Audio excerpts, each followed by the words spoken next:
like as always, watching a lot of court cases as you can, but then I've also fallen down kind of a rabbit hole of people like dissecting relationships from early 2000s media. So I was watching one right before this called The Two by Two Furious, which is about how the second Fast and the Furious movie is just like heavily coded as like Brian and Roman being exes. And like, oh yeah, 100%. once you've like looked at it through that lens, you can't look at it any other way, because there's no explanation for some of the conversations or some of the like mannerisms that they have, or some of the ways that other characters react to them. For example, when you watch it with the consideration that Roman is coming off as a overtly bisexual man, the aggression that Verone has towards him, interacting with him physically, like, because Roman is just a physically tactile person in general, when he gets even slightly physical with Verone and he like freaks out immediately, it's like, this is a moment of a straight man reacting to what he perceives as a homosexual come on. And so it's like, so I've been watching stuff like that, and then the one that it keeps recommending, I haven't watched it yet. I put in my watch later because it keeps getting recommended to me from YouTube, but it's like a requiem about like a retrospective look at Chad and Ryan from High School Musical, and I'm like, I don't really need to watch that because that one was obvious. That one was just there. They didn't hide that one. They did not hide that one. They just gave us. Yeah, they just gave us that. They were like, this is for you. This is for you. And I was like, I'll watch it if you think I should. But I know this. Like, this is just implicitly true. Really like the top part of that poll. Shamali, hey! Who did that? Who doesn't know how to pronounce this name? What a weirdo. But yeah, popular actor, man. Get it together. So quirky. Is anyone besides me excited for the second Dune movie? I'm very excited. I'm excited. Opinion on the second Meg movie, though. Meg 2.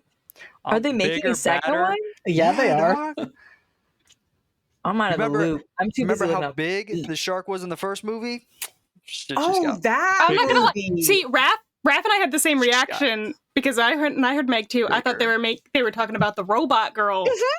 Yeah, I thought they were like, oh, they're already making another one of those movies. No, that's Megan, and yes, they are. I was like, damn, good. That's fast. She deserves it. She deserves it. I haven't seen any of these movies. Hold on, you gotta watch. They asked the girl or the woman who plays Megan, and they were like, would you come back? And she was like, I would never stop playing this character. That's incredible. She's like, you're gonna have to kill me. That was a good freaking movie, man. I saw that one in theaters. Speaking of having to kill people. Fuck you. Wow. No. Maybe we should. No. Wow. Maybe we should get into our game. I hate that. We can keep talking. That was a very good opening. That was good. Was it? My favorite part of this poll is that none of them are correct. I'm staggered, dude. I was like, there's no other way. That's not how you spell his last name either. His name. I don't know. We've established that Raph does not have good Google skills. Except I for feet. have great Google skills. No, you don't.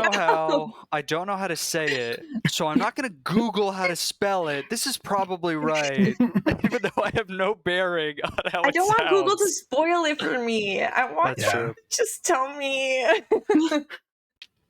But also don't tell me. Yeah. But I do want to know. Sneak it into a casual conversation. That way I don't look dumb. I'm just like, oh, of course. Shamanya. Yeah, Shamanya. Also, Julia, that's not true. Raph is great. Anytime you need somebody's feet, Raph's got you. That's true. Yeah. I am a Google fiend. I will find anything. As long as it's feet. I As long never as it's toes or feet. I never want to see toes or feet, so like that doesn't help me. Well, I hate true. that shit. I hate them. That is hate them. That is fair. I hate it. Well, don't forget we're live here. You know, we That's don't fine. want I'll say it again. I hate feet. I hate them. audience numbers down. yeah, I was gonna say. I despise them. I despise them with a passion. I will wear socks even like I will wear socks beach? with no shoes, but I will wear them outside. I don't care. Feet are the worst. Yeah. If you like feet, get in the comments. Next poll. All right, everybody. Well, thanks so much for joining us for our pre-stream rant. I could not tell you what it was about. We covered a lot of ground. This is Live from the Apocalypse. We play tabletop role-playing games and make actual play content therein to raise money for nonprofits and aid organizations and good things like that. Sometimes we have podcasts. Sometimes we have streams. Sometimes we have streams that are turned into podcasts. And this is Class Reunion, which is a game that we play, a 5e homebrew about a group of high school students from Ohio who have been trapped in a fantasy world for the last 10 years and are generally always going through a time. And learning, that actions have consequences, especially last session. So, with all of that being said, maybe we can talk about the charities and things like that. We are, that's it, pretty much. That's right. Yeah, 100%.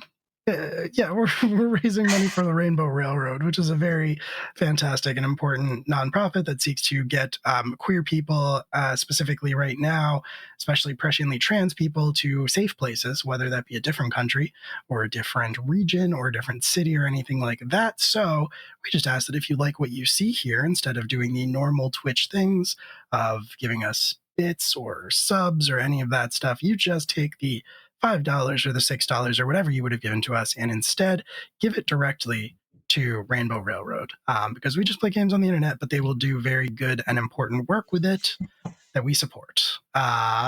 We can't turn off subscribing. Twitch doesn't let us do that. So if you want to, especially if you have a Prime sub included with your Amazon Prime subscription, doesn't cost you anything extra. You can throw it in our direction if you want to. Sometimes Twitch gives us a little bit of lunch money, and it supports the channel if you want to. There's no expectation. If you have to pick one, please donate. Just be aware also that if you do subscribe, beloved Dimension 20 Dungeon Master Brendan Lee Mulligan will kill a dog. He will murder one dog for every month that you have been subscribed to this channel. And his bloodlust knows no bounds. He is insatiable. So, just, think about whether you'll be able to sleep tonight knowing that you could have given money to Rainbow Railroad, but instead you took the life of a dog. There's channel points, there's emotes, there's all of the normal stuff if you want to do that. But all that being said, I think that's it for the housekeeping stuff. And we can get into our introductions, which means we're going to start with JD. You always throw me off with this because somehow I forget that for Class Reunion I go first because it's alphabetical. Not in Academy H. Yeah, that's true. Yes, I am JD. You can find me on social media at JD Not Jason Dean, and in this game I play Hunter, our agender ranger who is who's going through a time right now, but it's fine. Everything's fine. Bonum est. Bonum est. Raph? Hello, I'm Raph. I will be playing Max, who is having a wonderful time, actually. Now, because, things were really cloudy, really hazy, but now there's a clear goal. There's a nice, there's, something to do. So everything, Max is totally good.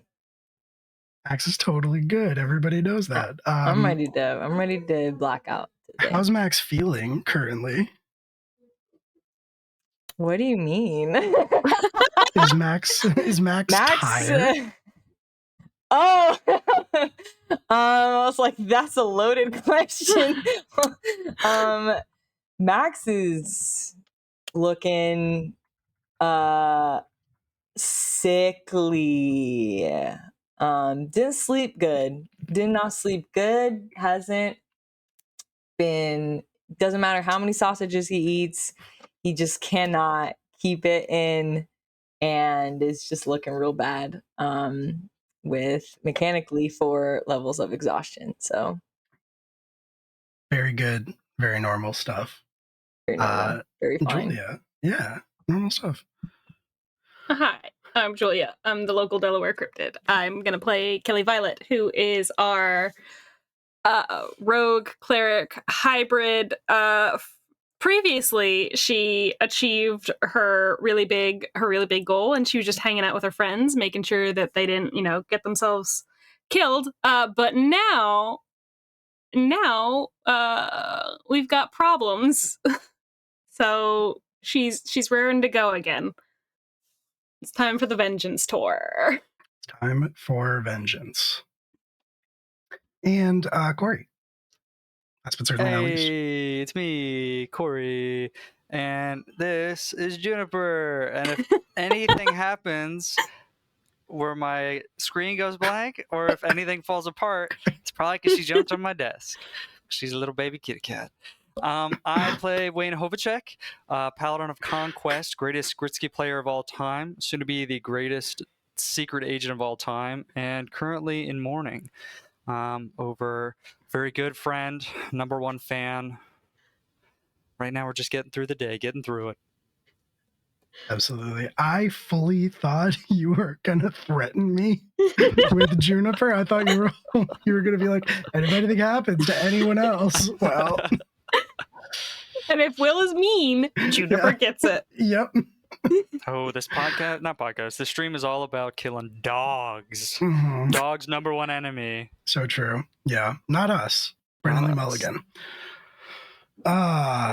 Okay. Well, with all of that being said, I didn't do it. I guess I could do it.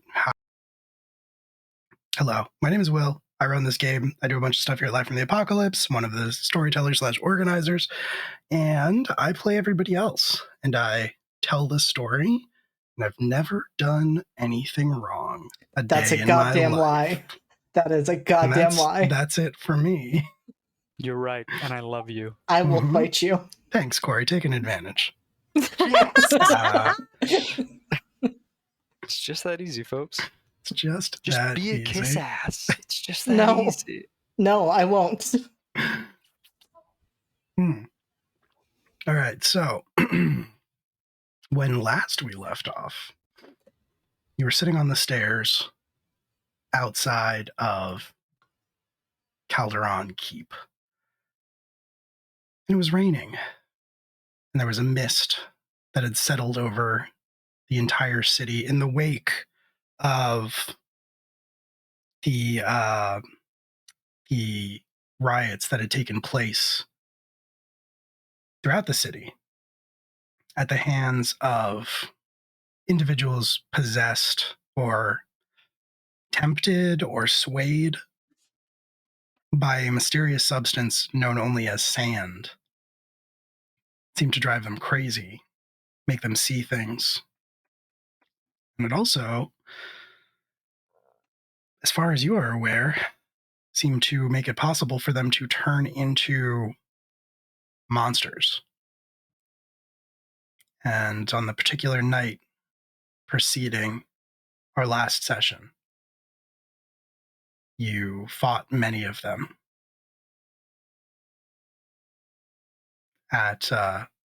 You were victorious at great personal cost, specifically in Wayne Hovacek's arm. But it wasn't until the next day that you found out the cost was even greater than you had imagined. A couple days have passed since then. While arrangements were made, necessary repairs enacted on the city itself, and I think where we rejoin our story is still on those steps, still on the steps of Calderon Keep, and it is still raining. It has not stopped. And unlike our last session, the steps down into the city of Calderon are crowded. They are lined with people. They are standing by, off to either side. Maybe we see some familiar faces standing amongst them. But from the open doors of the keep itself, we see people start to emerge. And they are wearing cloaks of different colors with the hoods pulled up to protect them against the rain. They don't walk single file. They don't walk in any particular order. But each of them bears a candle marked with a blue starburst that burns even against the falling rain.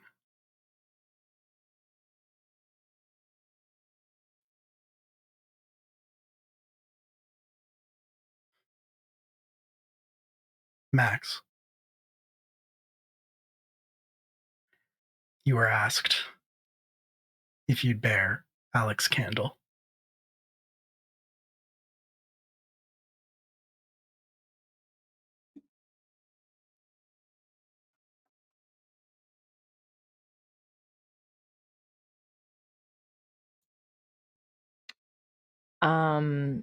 I think within those days before, Max would have probably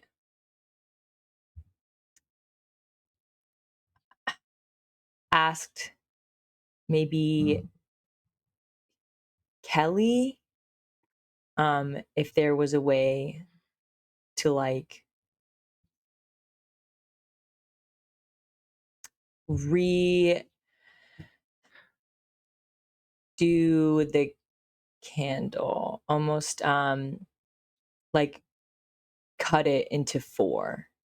I don't think Max wants to shoulder this on his own, especially since he feels a little bit responsible indirectly. So, but does want to honor like that. Why don't we hop back about 24 hours or so Okay. to the bedroom of one Max Miller? And I think whoever wants to be there can be there. I think we'll say all 4 of you probably are standing there. And I think also,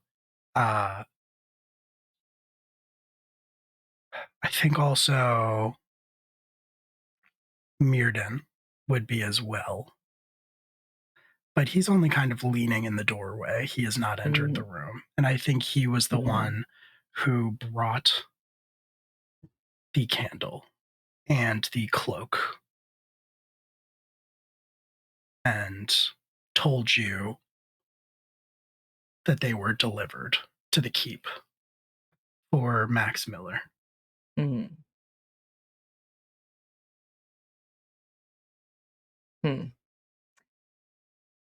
I think in that case, Max is going to take the cloak, and again within those days is probably going to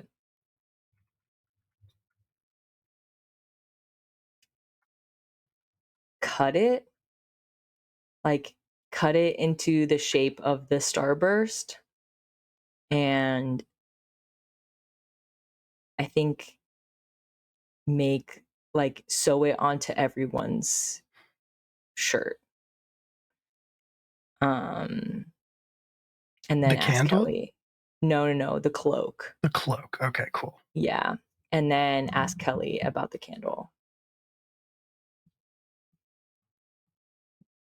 It's symbolic of his soul, of his life. You can't split that up, Max. Speaking not even metaphorically, as someone who has had their soul split up, I would not do that to him. And I know this is hard, but he chose this path because of you. She's and I right. think I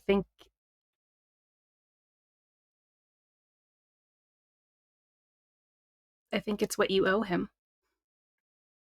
They say that the spirit of whoever bears your candle, whoever lays you to rest, protects you in whatever comes next until you find your resting place, Mirrodin says from the doorway.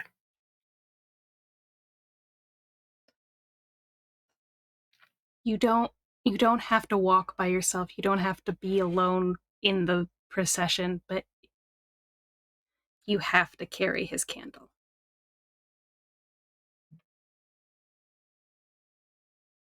Right. It'll be a debt paid. If this is what he wanted.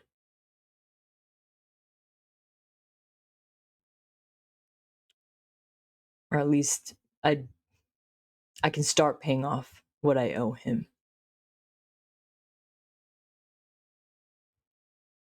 Max, you inspired him to this job, and he wanted you to carry him through when it ended, but that doesn't mean it's your responsibility that he died. He chose to do this job.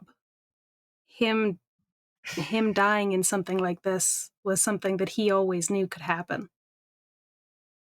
No, I understand. I know signing up to do something dangerous, it's a path a lot of people I know have chosen, including us. And I know it's a possibility. Doesn't make it any easier. Especially when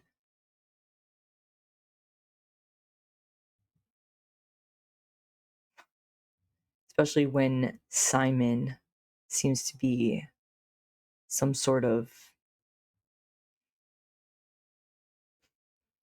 I don't know, center point to all of this, or at least close to it.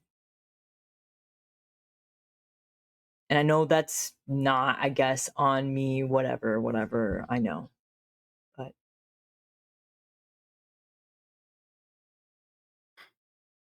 It's going to be hard, Max. Is it not? Mirrodin says. Oh, do you have to be Henri right now? Do you? Is it not on you? I don't think now is the time for that. why do you think it would be?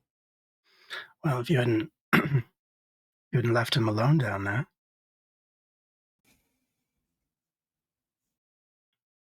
With your friend.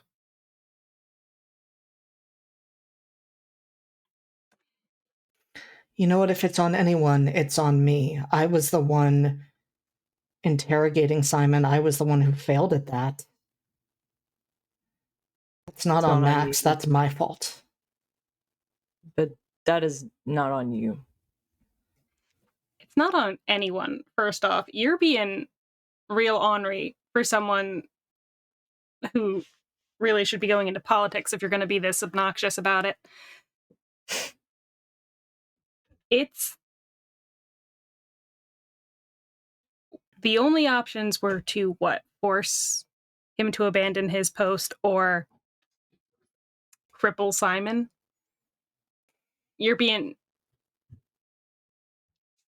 What Simon did was Simon's choice. That's not anybody's fault except his. That's not anyone's responsibility except his. Yeah, Justin had fucking fun. Are you here to grip it, help? rip Are you it, here to hurt? baby. Slop that down, dude. Shit, yeah, Thanks, dude. Will's Crack one for the mom. big boy. Thanks, Bush Mom. Thanks, Will's mom. We'll put an advantage in the pool. Thanks for stopping by.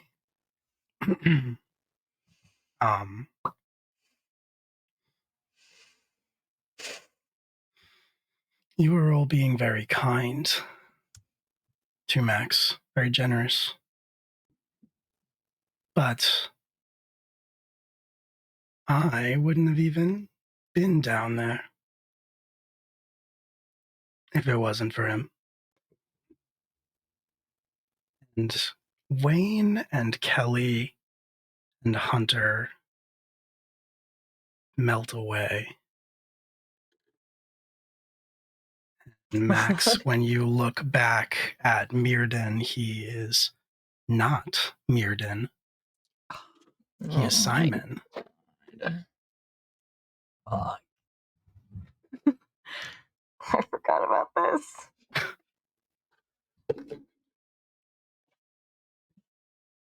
You really think you deserve that grace?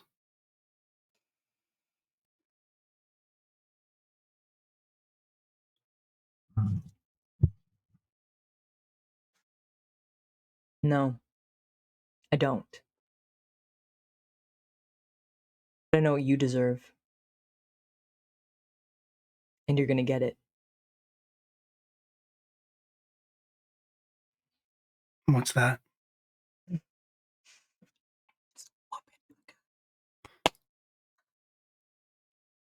If you're brave enough, you'll come find out. Because I'm not gonna stop till it's done. You didn't just hurt Alec. You hurt a lot of innocent people here.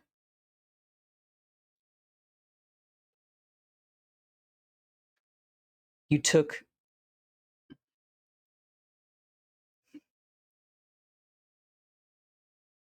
a lot of people away before it was their time. And I still don't understand why. You keep saying why, but it doesn't make any sense. You know, I did almost go with you. I was going to. I was ready to say my goodbyes. Actually, I was in the middle of doing that not too long ago.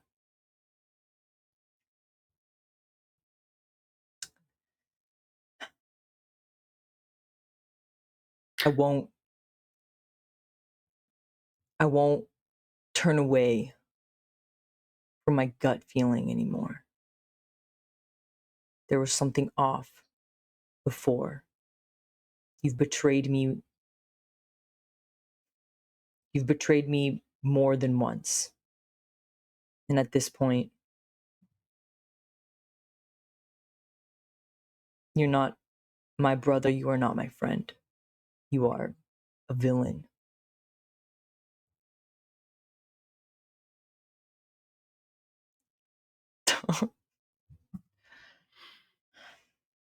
Why were you going to come with me?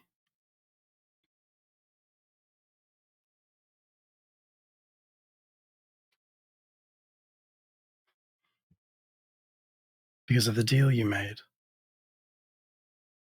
Because of who you're bound to.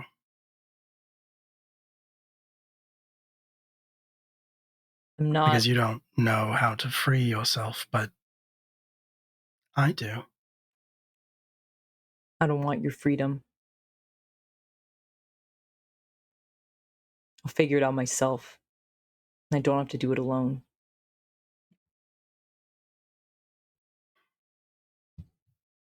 Not yet. How about you tell me where you are? We just settle this. You want me to go with you? Then let me come find you. You tell me not to run away. Then tell me where you are. I think you know where I am.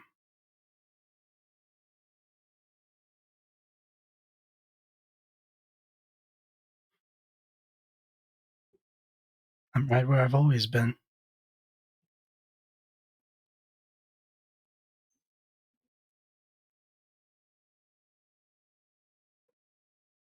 And that doesn't make any sense.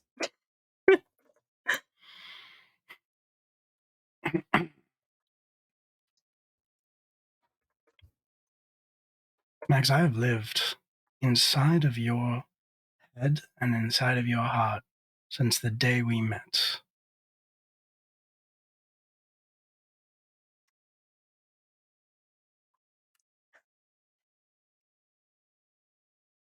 That's because I allowed you there. I'd hope for you. But you're just a poison now. And if you are still there, I will get you out.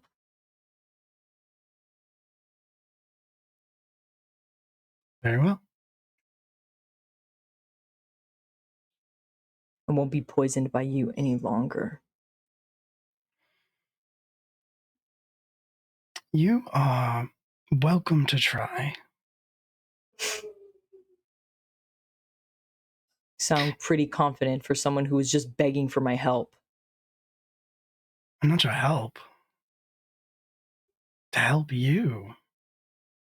To free you.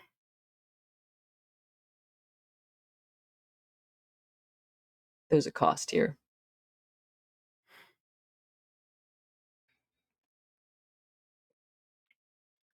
You are welcome to excise me. If you can find me, if you can extricate me. It is funny, isn't it? The odds of us running into each other. Right before all of this started.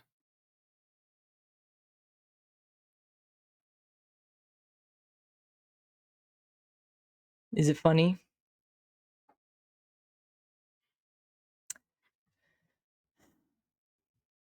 I wouldn't have found you if I hadn't run into you. That's true. Incredible timing, really. Just like when I found you in the barn at the worst possible moment.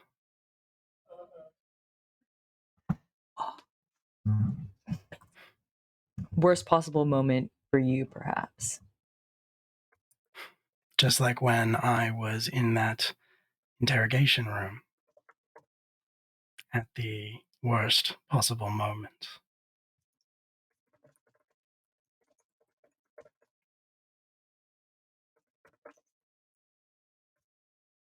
I don't understand these games you're playing anymore. I'm not interested. If you want something, tell me what you want. If you don't, then leave me alone. Well, that's quite clear. And I will respect your decision. And I guess just leave you to wonder and try to figure it out yourself. But it's never gone particularly well for you, has it?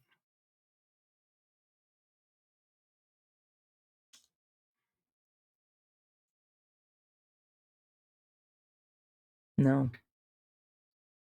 It hasn't. Well, either way, I think it's about time you woke up. And when he says that last word, you do. You wake up with a start in your bed, in your room, in Calderon Keep. And you try to catch your breath. You look around the room, it looks real enough, but so did the vision, so did the dream. It looks identical. I think we will cut back to the steps where, Max, you step out from the doors along with the rest of the crowd. Do you have the hood pulled up? Are you wearing the cloak at all? I'm wearing the cloak, but I definitely did cut out the stars and give a piece to everyone. Cool. Yeah, there are definitely some pieces missing. You all see Max. He is unmistakable, taller than anyone else walking in the procession. Down the steps and away from the keep and into the city of Calderon itself, and into Calderon Square, and past the Grand Library,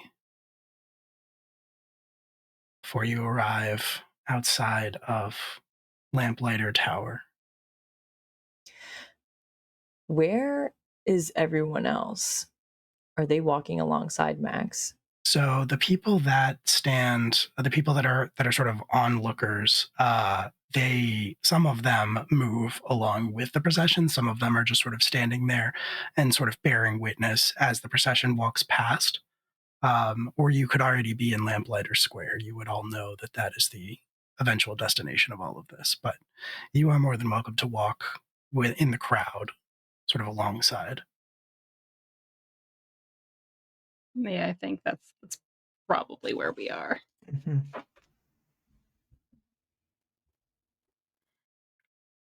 Cool. And Max, you occasionally catch glimpses of them. Though I imagine your eyes are trained on the small flame in front of you. But you see Wayne, and you see Kelly, and you see Hunter, and sometimes you see both Hunters. My twin. Mm-hmm.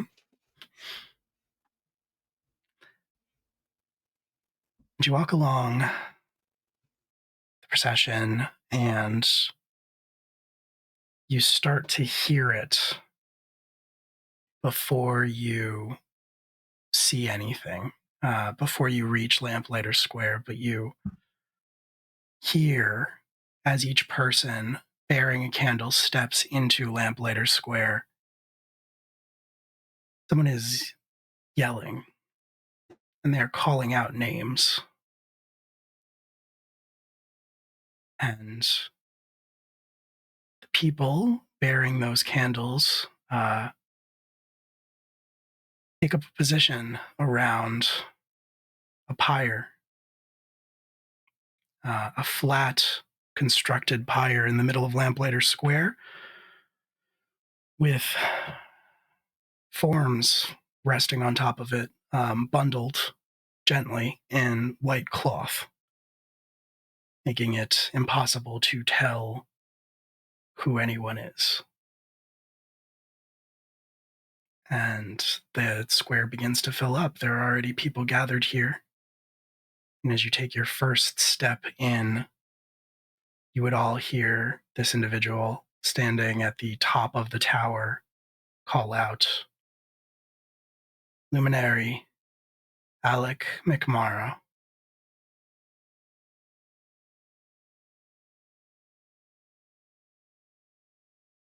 You take up your position. More people file in, more names are called. And once everybody is there, once the outside of the pyre is surrounded, you all take the candles that you are holding. You hold out the flames under the pyre itself. They are small and not strong enough to light this thing, especially not in the rain, but together. First one catches and then the next, and you're so close together. There are so many of you that the flames find each other and mingle and grow stronger. And only a few minutes pass before the flames creep up the side of the pyre and spill over, and the whole thing starts to burn.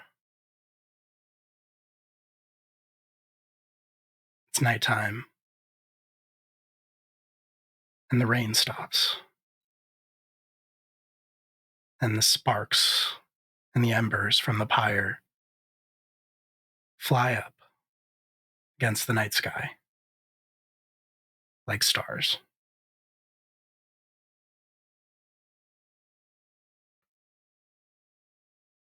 And eventually, the man finishes reciting the names, and there is only silence.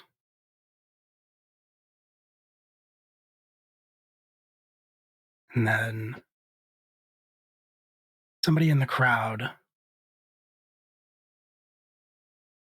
a sob breaks loose, like it can't be contained anymore. And then another, and another. And everybody, it sounds like everybody gathered starts to wail in one collective voice that splits the silent air.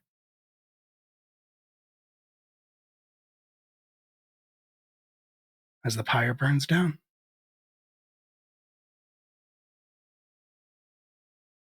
Max, what do you do?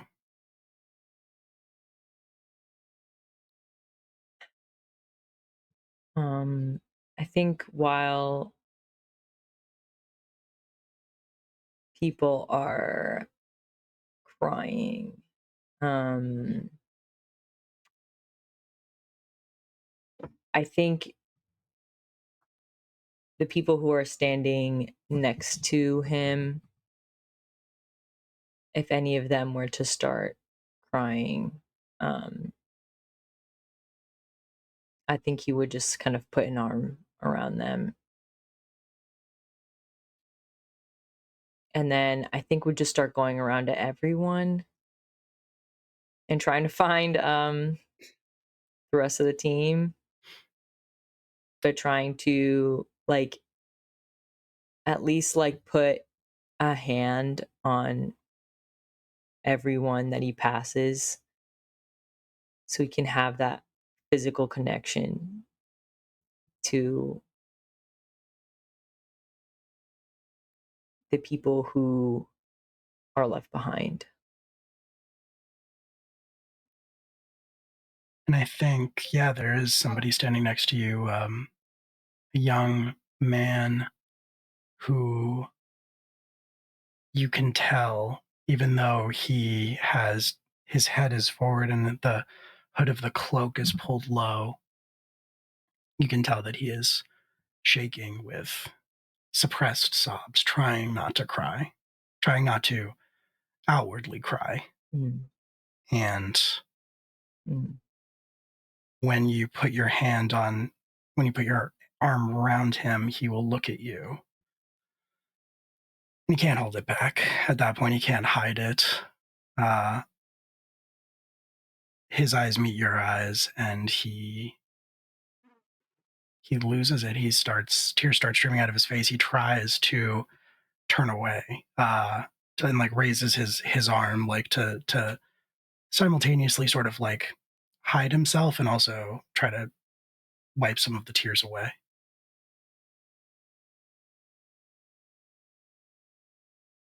I don't think Max says anything. I think there's just being there as long as he needs. I think that begs the question, Max, do you cry?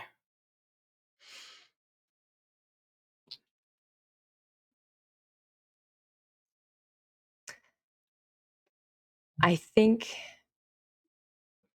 for a while for most of it, Max has a pretty stoic face. Even when like holding on to this other man, just trying to provide that, almost trying to be a wall, like a sponge wall, just like take everything in, and not put anything on others. And I think as he kind of makes his way back to the group, and you can stop me if you need to. Yeah, I'll say that Okay. as you make your way through the crowd, you turn away. You leave the young man standing there. You turn away and you start walking through the crowd and you start putting your hands on people's shoulders, like just sort of resting them there as you move through the crowd. The first person that you do that to turns, sees you, and lays her hand on top of your hand and says, "Thank you. Thank you for saving us." And then the next person that you touch does the same thing. And there are variations. They don't all put their hands on top of your hands. They don't all look at you. They say different things, but you just hear a chorus of gratitude as you move through towards your comrades.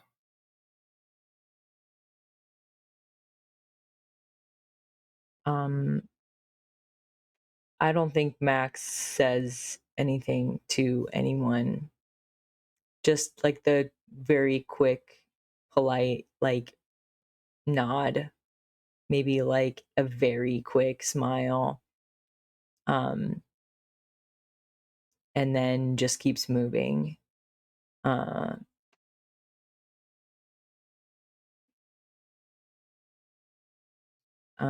And then I think when he gets to everyone else, when he gets to the rest of you,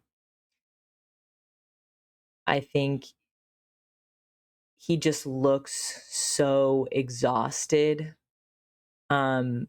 physically and just in general. And I think he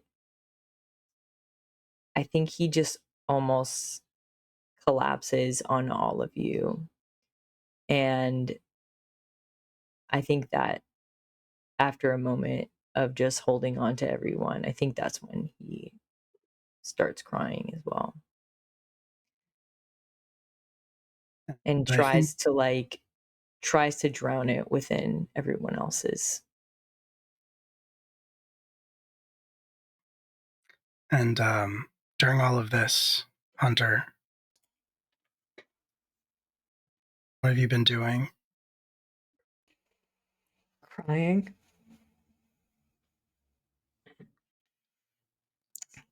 Yeah, Hunter has been watching Max this entire time, and it was probably before they even stepped outside that there were already tears streaming down their face. But it's been the quiet type of crying throughout.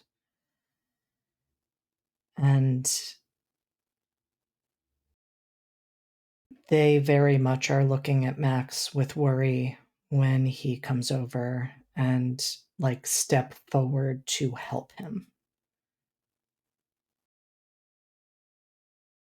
What about you, Kelly?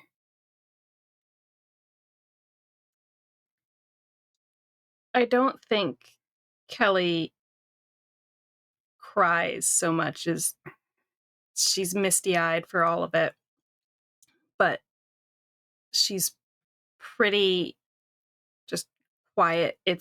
She probably does cry when Max comes over, because like seeing Max cry is probably very unsettling.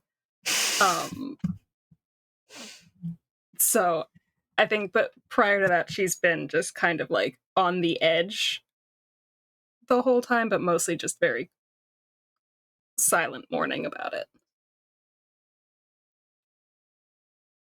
And Wayne? So this may be a little bit morbid, but just in the nature of this campaign, before the pyre lights, I'd like to cast Locate Object, just to determine whether or not Alec McMorrow is actually in that pile and has not been kidnapped to be turned into some scary vampire wraith man. I mean, that's really valid given everything. That's Considering- honestly fair. And I was like, how do we uncover these Yeah. like sheets without being extremely disrespectful? Fool Is me he there? once. He is there. I think Jesus. Wayne, up to that point, is stoic. And then after that, just sobbing, just tears, flowing. And then as Max joins the group, Wayne casts Heroism at a 3rd level to bolster his 3 teammates with Bravery. Get a couple temporary hit points, but everybody hopefully just feels a little bit braver today. Yeah.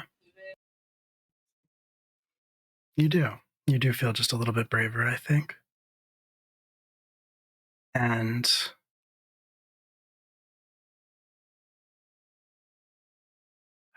people move around you, but I think for the 4 of you, 5 of you with other Hunter there, it sort of feels like time stands still. People move around you and they come and they go and they thank you and they offer you their condolences and then they leave. And it sort of barely registers, I think. And the pyre continues to burn. It won't go out anytime soon.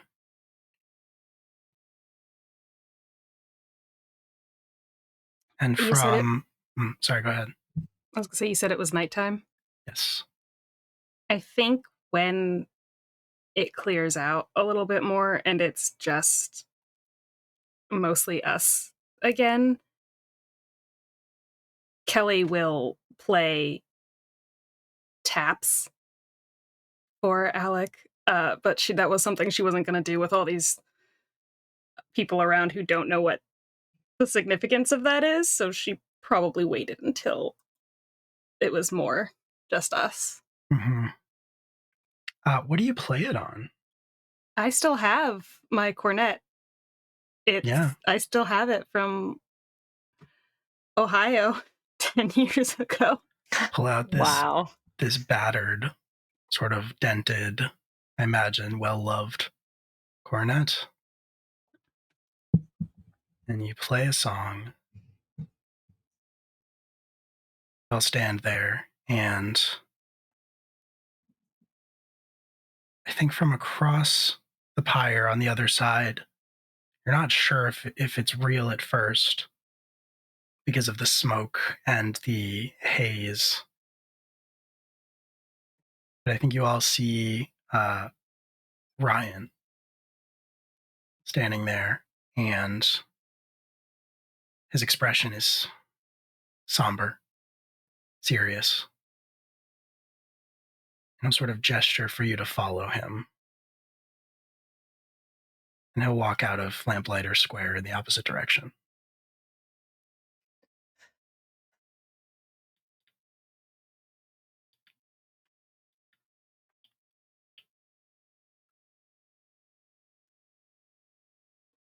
If you follow him, Yeah. Yeah. Yeah, Unfortunately. might I guess. as well. Might This as might as well well. happen. Yeah. if you follow him, I do think Max takes Hunter's hand though while we walk. Yeah. He leads you out of Lamplighter Square, which is not far from Cheapside. And he leads you a pretty short walk to there and out of a back alley and onto the beach where there is a bonfire already burning with a few logs that have been dragged into a sort of rough circle around it.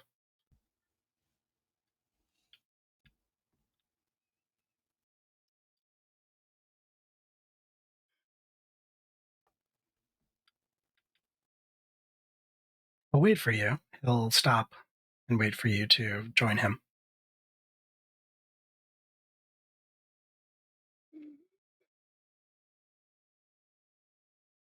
When you do, Max, when you walk by him, he will wordlessly hold out a bottle to you. I think Max like gives him a look. A little. I don't think he's gonna meet your eyes, Okay. but you can give him a look. Okay. I think Max gives him a look, but it's just for a second. Because honestly, just too tired to to fight right now. Or to come up with something probably not very clever. So I think he just starts to give him like a stink eye and then just takes the bottle.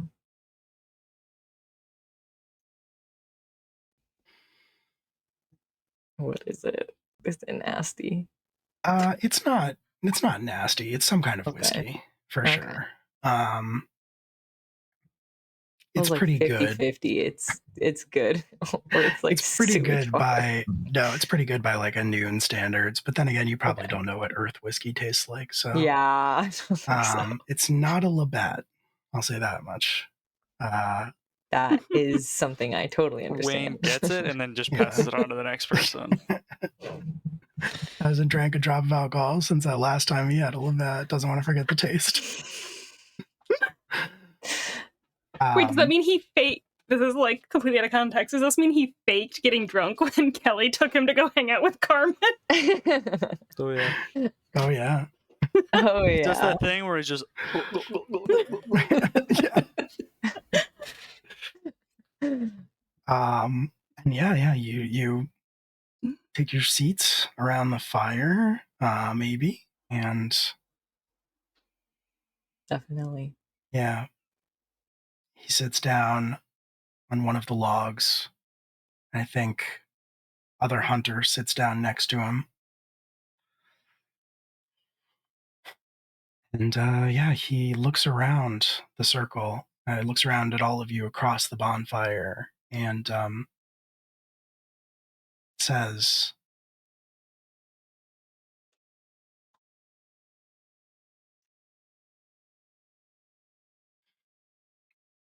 I'm sorry. For what, Ryan? That's what we say, right? The When general someone mourning. dies. Sorry. I didn't know him, but he seemed like a good man.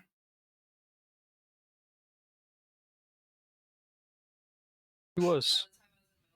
He arrested us because he thought we killed you. So, you know. He was also looking lost out your for ya. body. He didn't lose the body. I'll give him credit for it.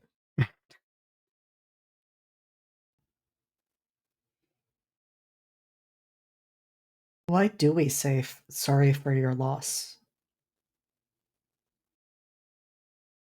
Why? Because we're empathetic creatures. I understand empathy. We're the ones who are still alive. They're the ones who aren't. Why do we need that? other hunter speaks up at that point and says, guilt? Because why do we deserve to live when they didn't?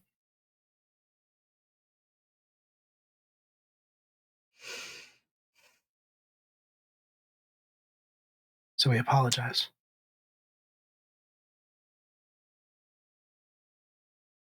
Now that makes sense.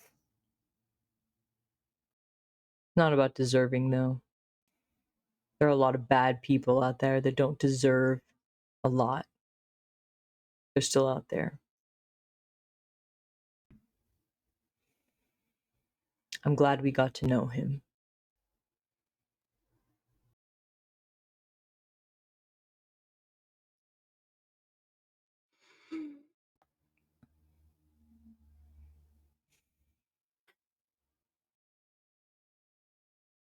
Ryan speaks up and says,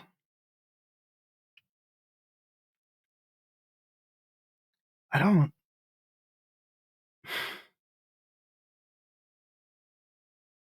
don't know that I ever said it.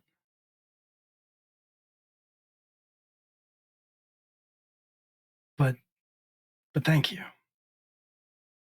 for trying to find me.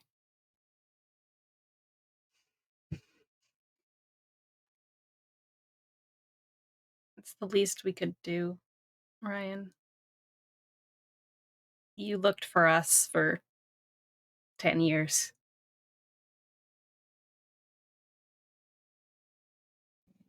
Sorry we were so late.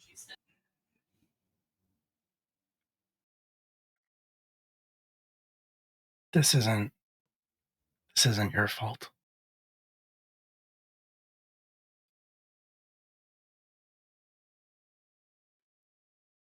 It's not anyone's fault, really, not anymore. That's the worst part.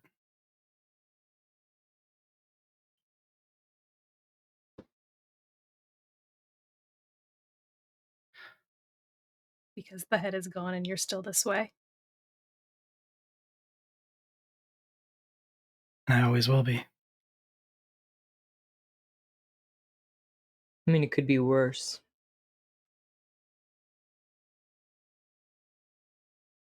So maybe this is a good thing. Yeah, usually you follow up that statement with an example of how it could be worse. You could be like Ryan. sewn to someone else's butt and then have someone sewn to your butt. I'd Or watch you could that have been movie. like turned into a shoe. Or like a sheep. Or like Well, shoes for a sheep. Or your soul put into a bunch of toys. Yeah. And then just like look Hey. over at Kelly. Hey, that's uncalled for. Just saying that would be worse.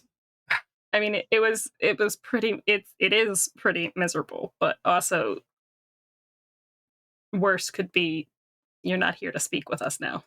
Mm-hmm. Not what I was expecting.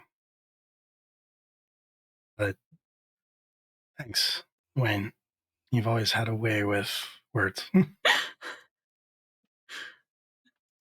It's a creative outlook on life, that's I for got a sure. B plus in English, so you know. You gotta make sure you use it and don't lose it. You took English? Well, everybody was supposed to take It was English. a requirement, Max. I don't think it was. I Max, think what? you really would have done well with the creative writing, Max. I think you really would have worked some stuff out. Yeah, I feel like you would have been really good at poetry. Slam poetry. Slam poetry. 100%. Sorry, I can only imagine Max on stage just being like, At least a B plus. oh god. Is that like a violent poetry? You can Yeah, yell. Max. Yeah, it's Oh, violent. hey Ryan. I don't know how much gossip you get while you're lurking around in wherever you hide. Did you hear about Caldus?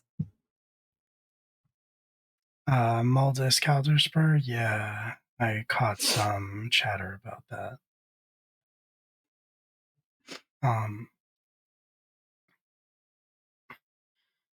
I've been mostly in the library when I haven't been helping.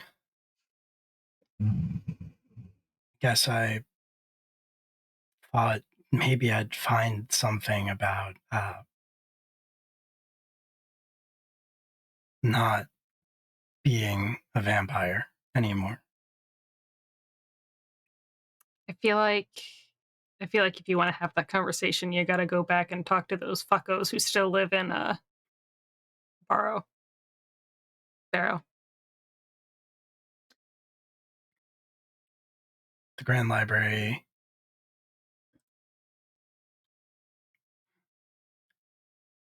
was pretty clear. There's only one way out.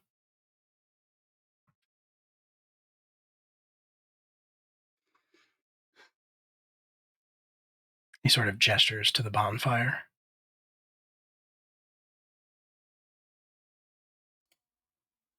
And you're not thinking about taking that, right?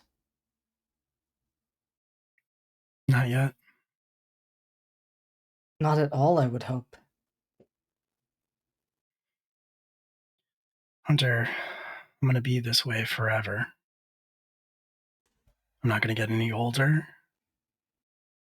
I'm not going to get sick. I'm going to heal when I get hurt.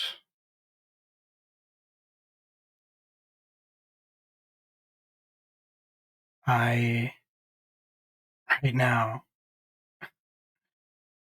I'm not even 30. No matter how much this sucks, I don't want to die. But one day I'll be 300, 400, maybe sooner.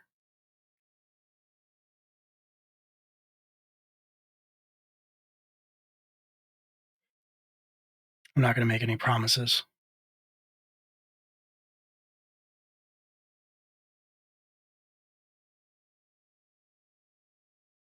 You know, there are others that have lived longer and still find a way to have fulfillment and purpose. Yeah? I'm not saying you will, Jesus but Christ. Yeah, you met some of them, right? mm-hmm. Your good buddy Marius. Listen. I was talking about Maldus. Yeah, we can talk about Marius. Marius is not a friend. Moldus is one of the quiet. And he's been around for ages. Moldus can live whenever he wants. He can be reborn. He can grow up. He can grow old. And when he dies, he'll just do it all again. Well, not to disparage your aptitude in the library, my friend, but 10 years ago, we just popped up here and now I can, cure somebody if they get a giant gash across their chest. I don't have an arm anymore, but now I do. So I think it's pretty unfair to act like there's no way that anything can get done. If you're going to be around for 300-400 years, then so long as you don't give up, I'd say there's a pretty good chance that your heart may start beating again. But, that's just me, I guess. Also, if we ever, some vampire myths from, Earth were very clear about, like, killing your vampire dad might help. So if we ever figure out who bit you, if we can ever lock that down, maybe we can sort it out for you. If it's Marius, that's honestly just a bonus for me. We'd have to figure that out. I wasn't bit.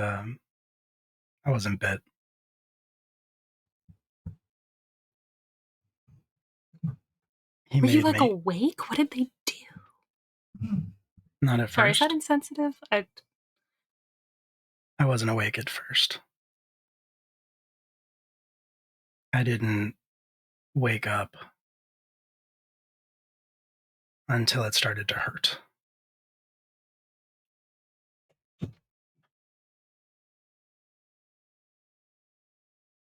I don't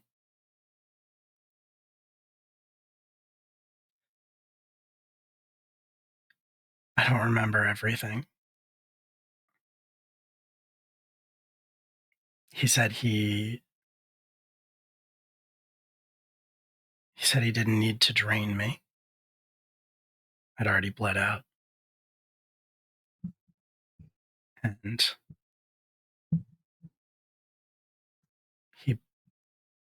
they pumped something into my veins that burned at first and then was the coldest thing I've ever felt.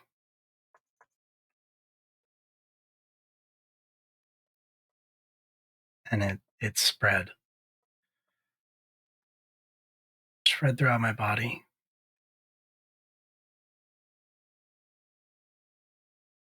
And the first thing that I really remember after I opened my eyes was how hungry I was.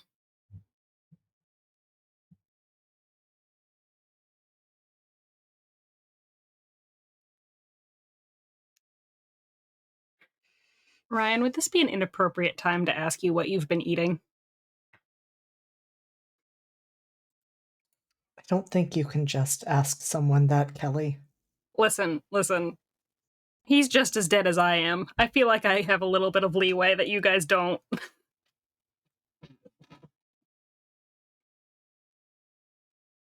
Blood pudding. Ugh. Feet. Ah! Been not since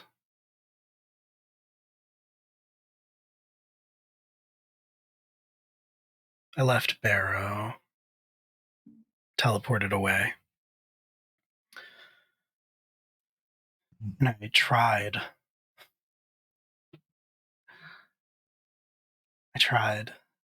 really hard, but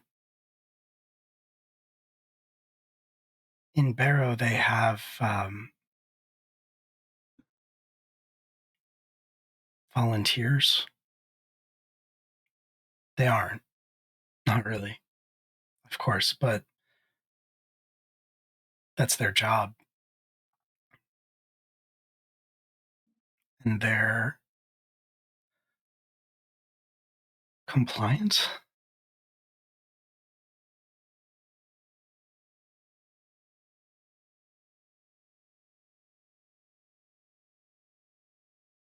I tried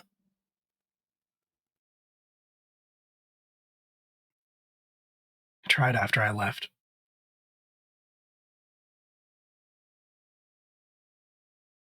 I tried to be the monster. But they looked at me and they were so afraid and they screamed and they begged and I couldn't.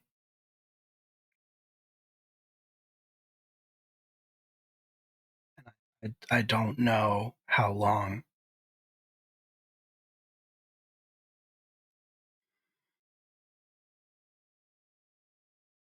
I can hold back. What happens if you don't?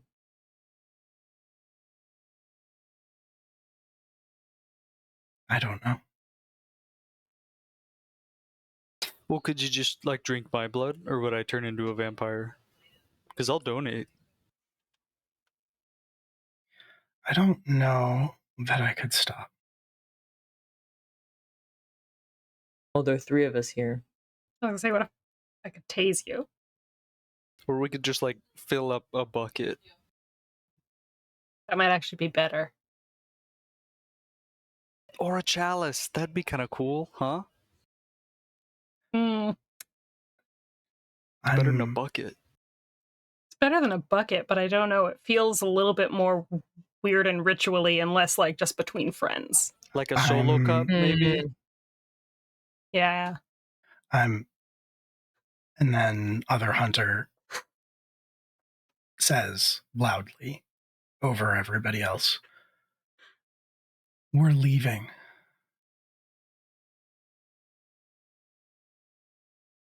And Ryan nods.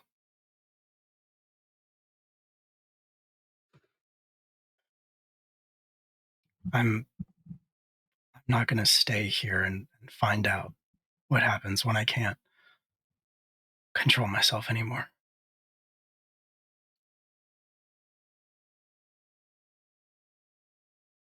We've talked about it.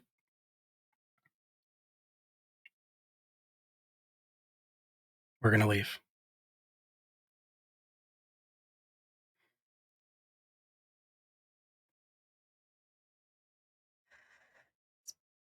It's better than you guys going by yourselves, honestly. Do you know where you're gonna go? Have you decided?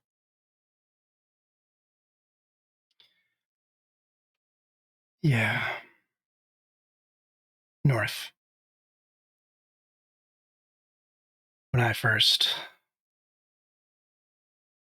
arrived here, when I got thrown out of the portal, I found my way to Wiltford. And they took me in. They let me into the Arcademium. They taught me magic.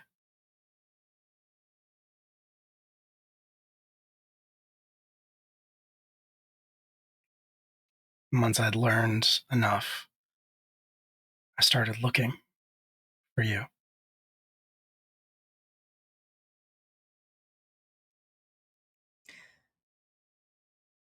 I think Max is, while Ryan is saying all of this, is just going to turn and just look at Hunter. Witch hunter. I think you know it's Hunter.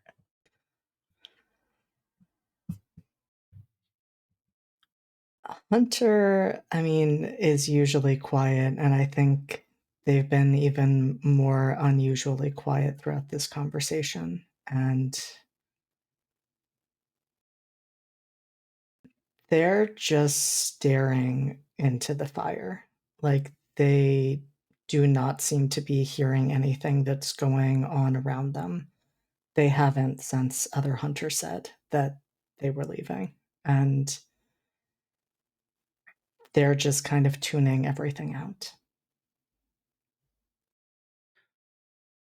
Another hunter is going to speak and say, "We both have questions that need answers."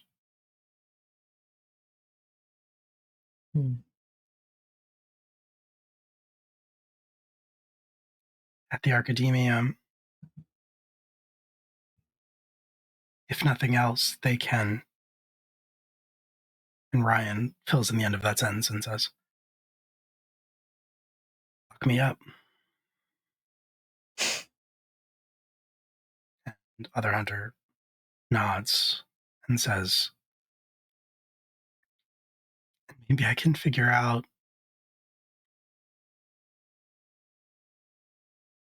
what I am, who I am."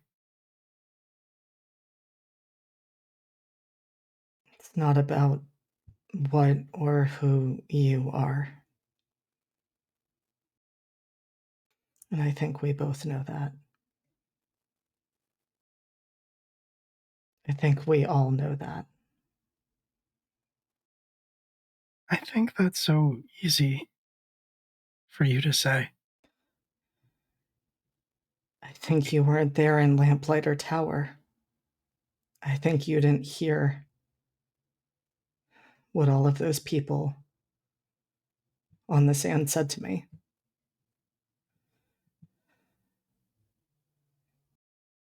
It's not you. I'm the one who's just an echo. And Ryan says, I said the same thing to you. And I didn't know. Those people were. They were seeing things. They were seeing things Yeah. about us that no one could have known. Hunter, But they were. It's an influence of dreams. It's not reality. Not They only knew about that- Wayne. They knew about you. They knew about Kelly. Hunter, it doesn't matter if they knew those things. Just because they're saying these things does not mean you didn't live a life. And it also doesn't mean that just because you think you're the double, that doesn't mean that this Hunter isn't allowed to leave us to do something that they want I'm to do not with their life. saying that they can't leave. They can leave. They can do whatever they need to do. Neither of you need to act like you're the double. It doesn't It's not matter. something that we have. Yeah, that's not something we have to prove. Doesn't it You- matter? No. No. You're both Are you sure real. about that? Yes. Wayne pinches you. You I live. understand that I'm real. I understand that I'm real and that I have a body. But if I'm not the right one, when all of this comes to a head, can I really stand by your side? Yes. There is no right one. Yeah, I don't know about that. This seems like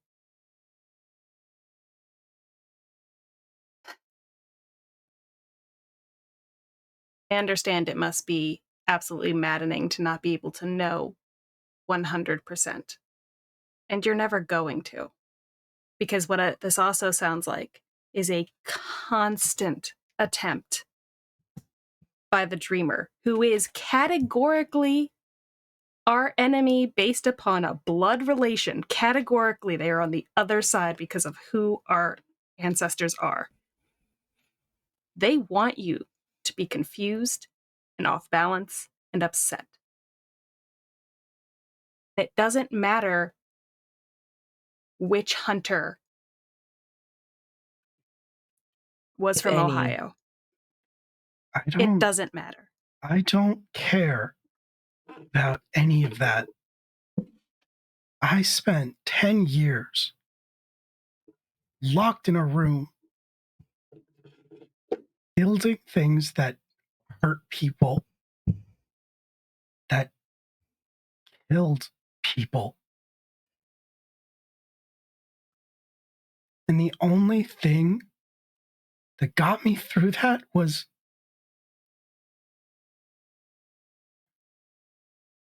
the only other thing I had was memories.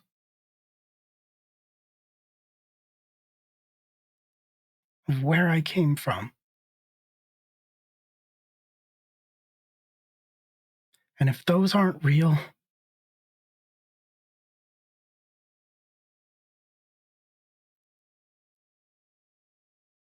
I have to know if those are real.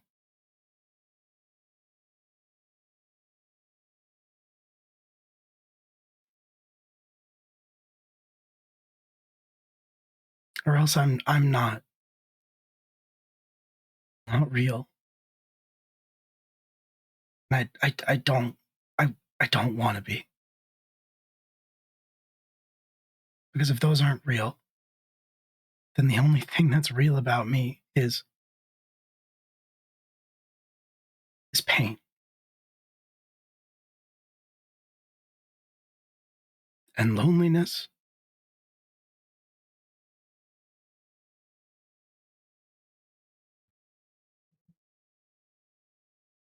I have to know.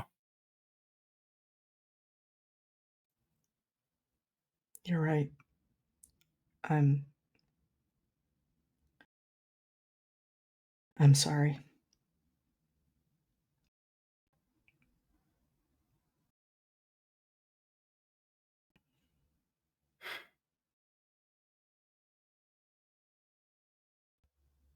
You deserved better.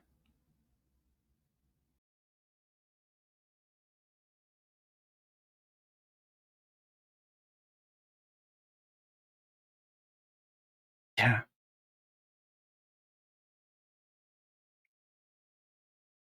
And I wish I could have traded places with you.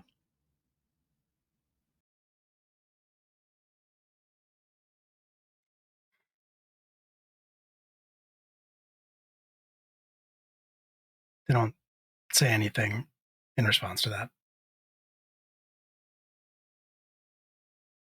Orion says, we're going to figure it out.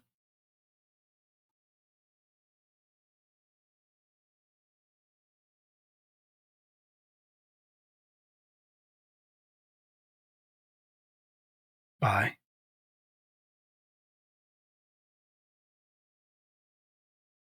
You're leaving tonight?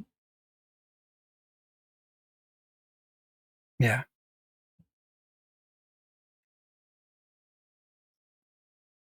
He reaches up and touches the circlet around his head and says, I can't get us all the way there, but get us about halfway before the sun comes up.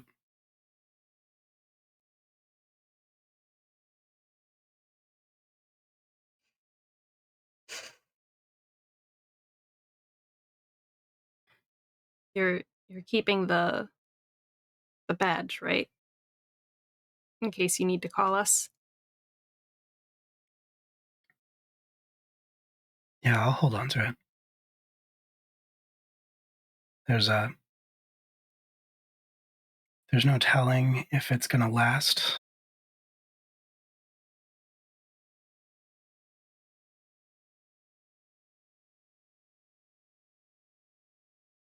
What powers them or anything, but Worst comes to worst, we can bully Mirrodin into keeping him up. Also, we've found you before without them.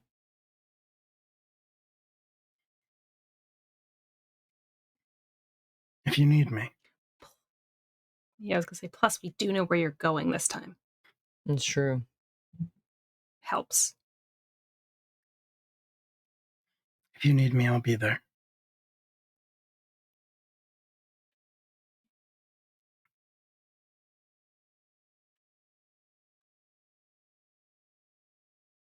Shit keeps getting crazy like this. We probably will, let's be honest. Mm-hmm. It's been a rough couple of weeks.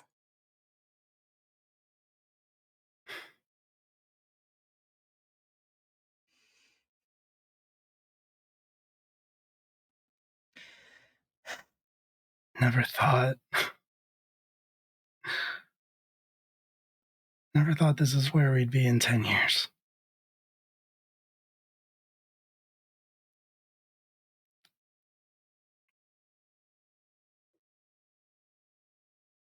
No. I will say, I never had any plans on going to my 10-year reunion. So already this is better.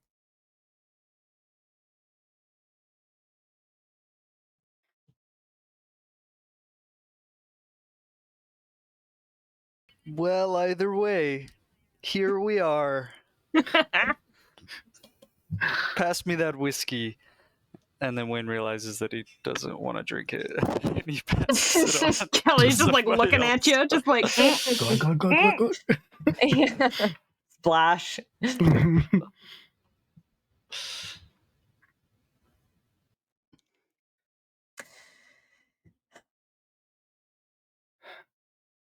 We gonna do a group hug? Yeah. Please no. Group No, we're gonna do hug. it. We're gonna do it. Plan.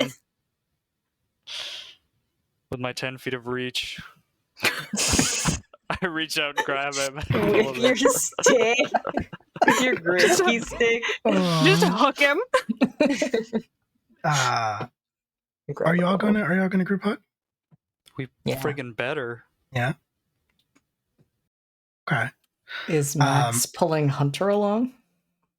Definitely. Definitely. Other Hunter is not going to join in. Other Hunter is going to sort of take a step away. But the rest of you can get a big old group hug in with Ryan, Beck, and Sal. It's the only one we've gotten. Yeah. It's the only hug Max has ever had. That isn't true. Hunter hugged him. We've all hugged Max at this point. Yeah.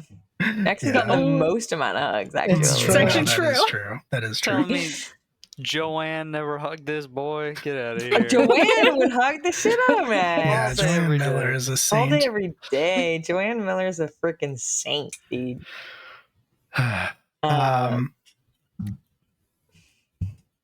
Ryan, when the hug winds down, looks around at all of you and says, I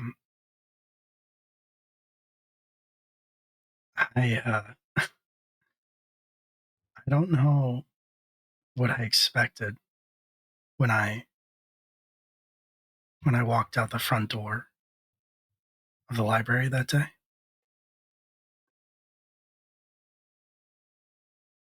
It wasn't that I was going to die, obviously, but I didn't know.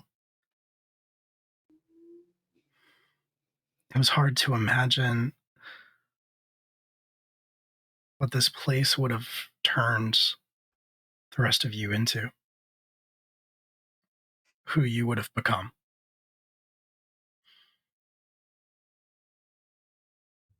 I was worried that I wouldn't recognize you, but I think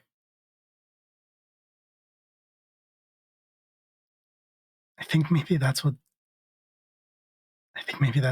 Anun does.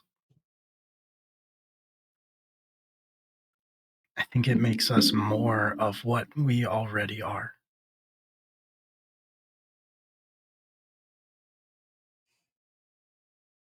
At least I'd like to think so. Because I saw all of you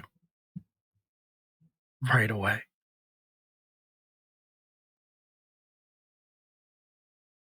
And I knew who you were in an instant.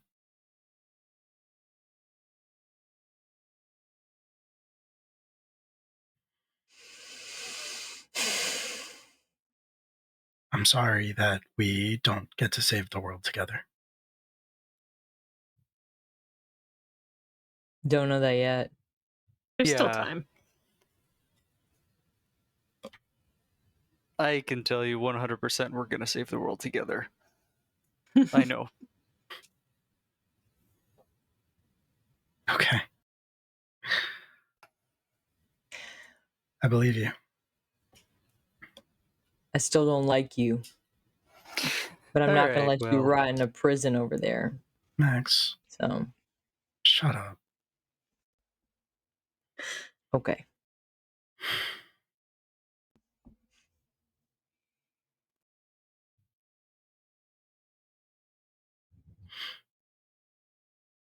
Ryan looks over his shoulder at other Hunter, standing off kind of by themselves, and says,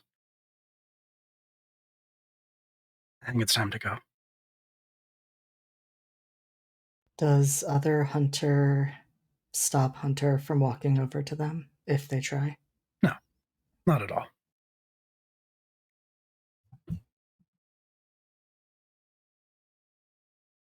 think you see them sort of brace themselves and cross their arms before they realize that they only have one, before they remember that.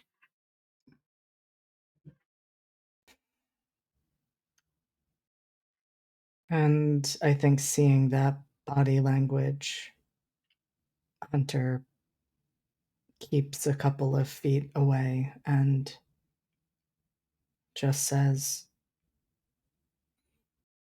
"Good luck."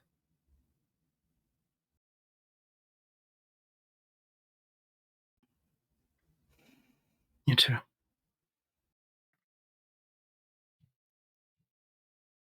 And I think they reach into the pocket of their coat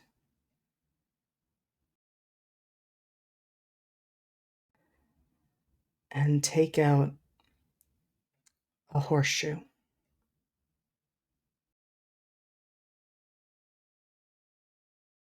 and say, "I wish I could say this was the one that used to hang on the wall at our barn, but it's not. I found it here. But we were always supposed to touch that for good luck before a ride. I hope it'll bring you some of that on your journey." They'll reach out their hand and touch it at first. Are you giving it to them? Mm-hmm. And they'll take it and they'll look down at it and they'll stare at it for a second and then they'll say,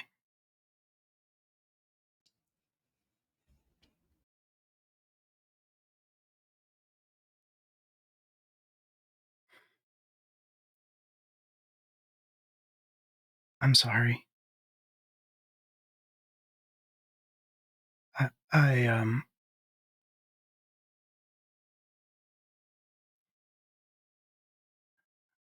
at first I thought maybe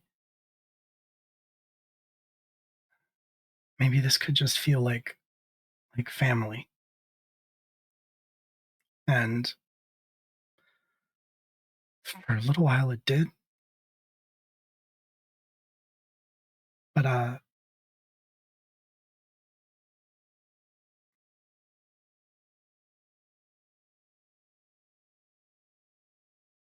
look around and I don't see the magic of this place the way that you do, the way that any of you do.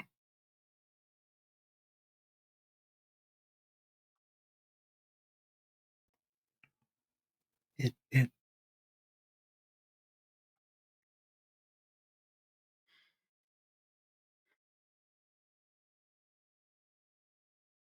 never touched me.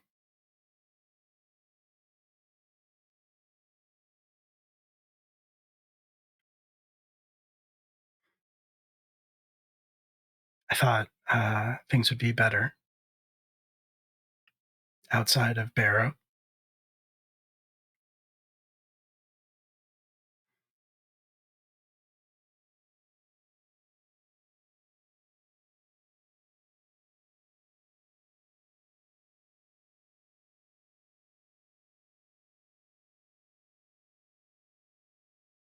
I don't think I ever left.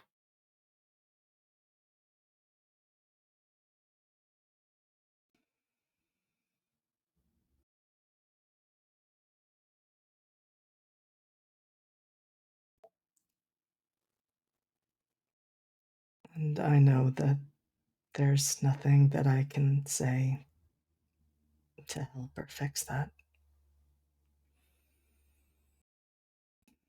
And I'm sorry as well. I've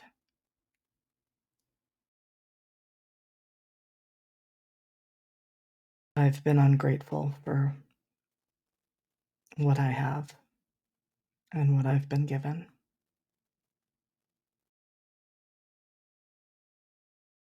And you deserved better than me being me being more concerned about myself than I was you.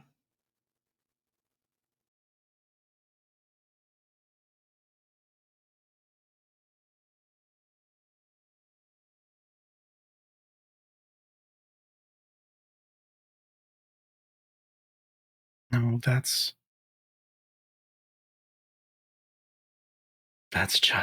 just it.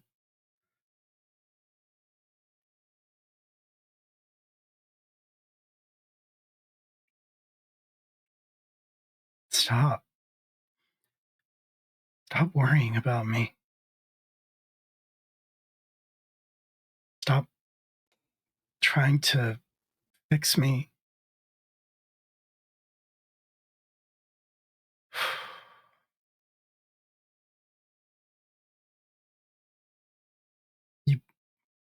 You took me out of that place, but you didn't save me. You can't. I have to do that.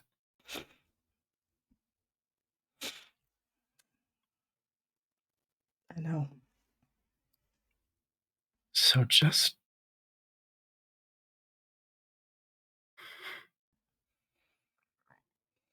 live.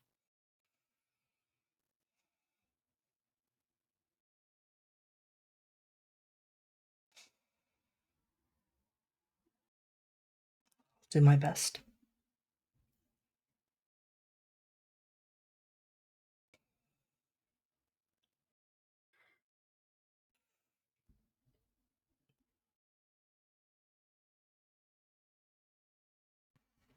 I know.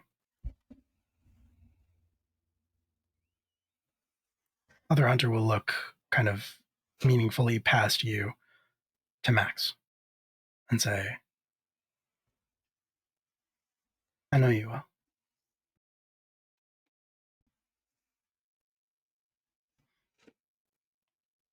And then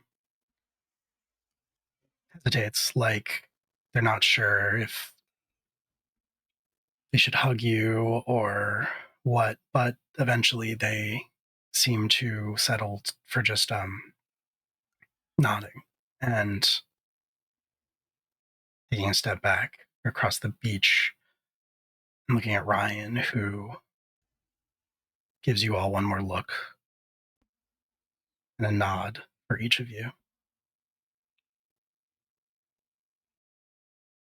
And then walks over to other hunter, puts an arm around their shoulders, and then they both vanish from the beach. And it's just the four of you and the bonfire is slowly burning down. And we pull back. We just see ravens turning circles over your heads. And we'll take a break there. Don't go away. We'll be right back. Oh shit! Oh shit! Oh shit! Oh shit! $1,000. 2-digit? Like 2-digit. Your license is like 1, 2? Well, like any of the 2 digits, like 23, 76, all of those. Like if it's 2-digit, Interesting. if it's a 1-digit, those are like absolutely insane. You can get a 1-digit license plate? Oh yeah. The Delaware spotting. What? I think somebody last week in the Delaware subreddit posted a license plate spotting where somebody saw number 7 out. Jesus. And this That's is like the status thing in Delaware. If you ever drive through Delaware and you see a black and white license plate that has anywhere between 1 to 3 digits, just know that those people spent almost the cost of a house on that license plate. It's like how you can get a vanity plate in Virginia for like $20 or something like that. So Virginia's just full of vanity plates. It's true. There's a ton of Florida ones too. Yeah, there are. I was gonna say, because what started this was I saw Ohio does these things. They're called party plates, which is really fucked up. They shouldn't be called party plates, but party plates, which are essentially the shaming license plates, where if you get a DUI, you're required to get these license plates for your cars that are different colors. Really? Yeah, which is like just Ohio things. But yeah, so like Delaware, I didn't know that. instead of having something fun like that to shame people who drink and drive for drinking and driving, we have extremely expensive license plates, and then people on the Delaware subreddit play a game where we just take pictures of people's license plates and put them on. Well, can you get like fewer digit license plates across America? Like in Florida, could you get a 3-digit license plate or something? Is it specific I to have Delaware? no idea. I don't know if it's something that you can do in other places. I just know it's a big deal in Delaware that it's like a status thing. What did the article say? Because I found the article. It's easier in Delaware because only 300 people live there. That's true. We just broke 1 million this year, actually. Thank you very much. Wow. Yeah, Appreciate Delaware's that. a pretty small state. pretty small. Yeah. Small. So let me see. The new study published by researchers at Rice University examined this unique market to see how much people will pay for the purest of status symbols, a low-numbered Jesus. Delaware plate. This has been going on since 1941. just as fun. Okay, but The why do they system- describe it like cocaine? Yeah. Because The purest. in 2008, for example, license plate number 6 sold at auction for $675,000. I'm sorry. I thought you were going to say $675, and I was like, "Damn, that's a lot." No. No.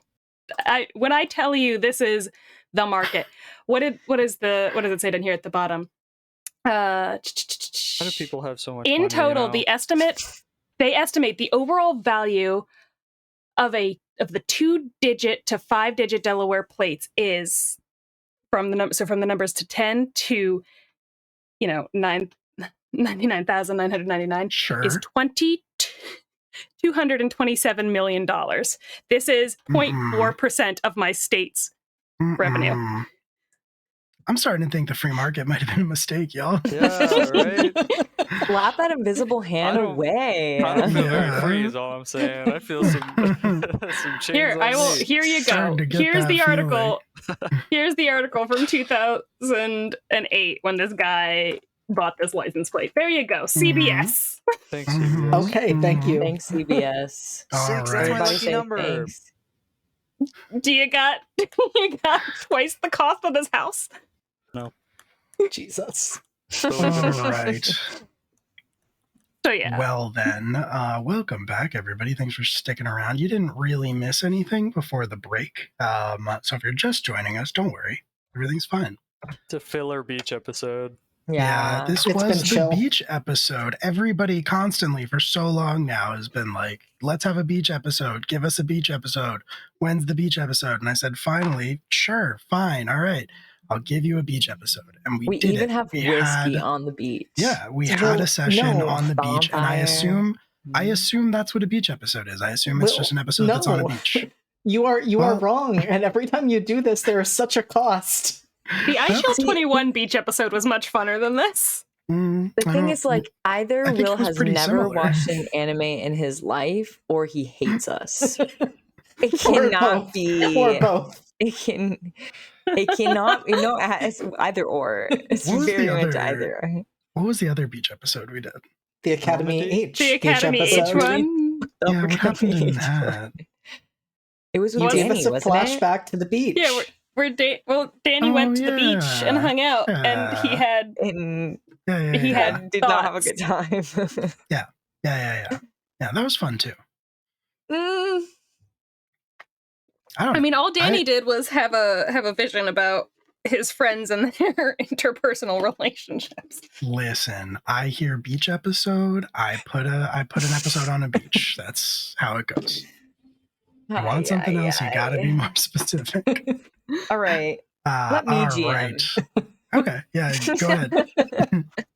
Take the reins.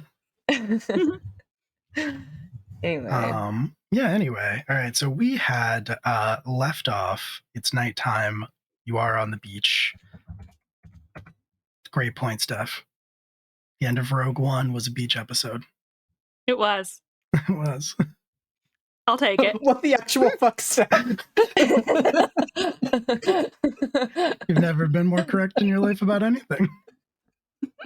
Okay, cool. So you were on the beach next to Cheapside with the entirety of Calderon, the capital city of the Kingdom of Aloran, hanging over you, or rather towering over you. The bonfire started to burn down to sparks. And Ryan Beckinsale and Hunter have disappeared, leaving the four of you standing there. How's everybody looking? Sober. Yeah, that makes one of you. Max has a hearty constitution. I don't think he's been smashing the whiskey. You're level 4 exhausted. But my also, I dude. kind of look like shit. Yeah. Yeah, my I look guy. bad. I was gonna say a thimbleful's gonna put you Yeah. to bed, boy. There are visible like bags under Max's eyes. For He's context, looking- Max literally has half of his max hit points. yeah. Yeah. Also, 100%. other things. Half movement speed, disadvantage on like literally everything. I think level Yeah. 6 is death, Justin. Yeah, you're- level 6 but- is two death, away and from death. Yeah. well, I was at level 5, Mhm. Yes. but not anymore. And then you slept. I took a nappy.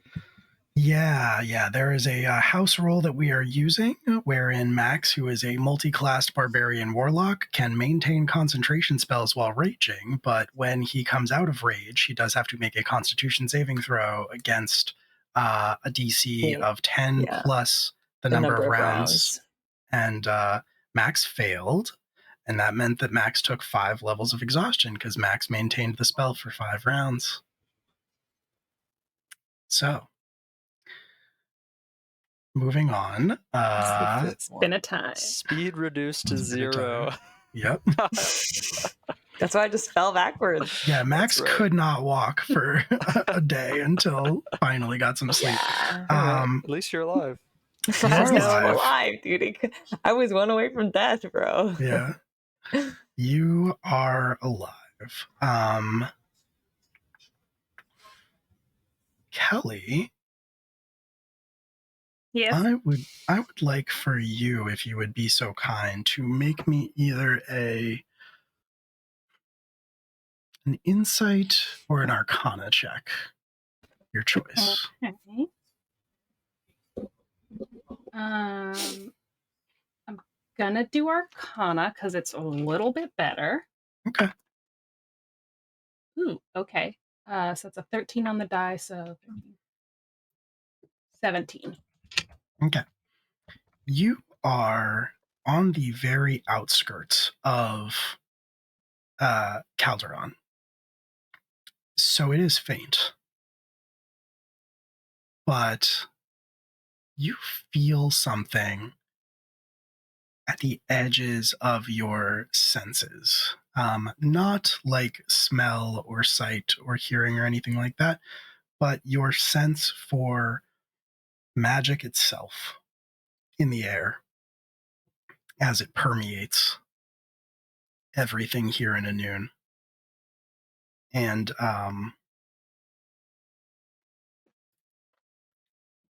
it feels familiar in the worst way. Takes you a second before you realize the last time you felt this and the time before that was in Barrow.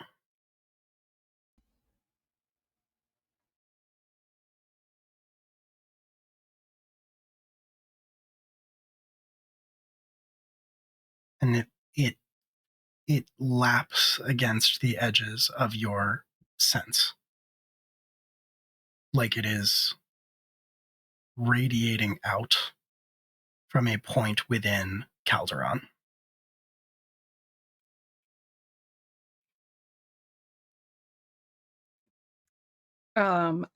She's gonna kind of orient herself kind of in that direction. Does it appear to be back towards the keep or the square, or what kind of landmark that I can see? Where does it, if I orientate myself, what am I facing when it feels the strongest? It is hard to tell because you are on the outskirts of this city. The only thing, and it is kind of a kind of like a wave that washes over you. So really, the only thing you can tell is that it is coming from inside of the city.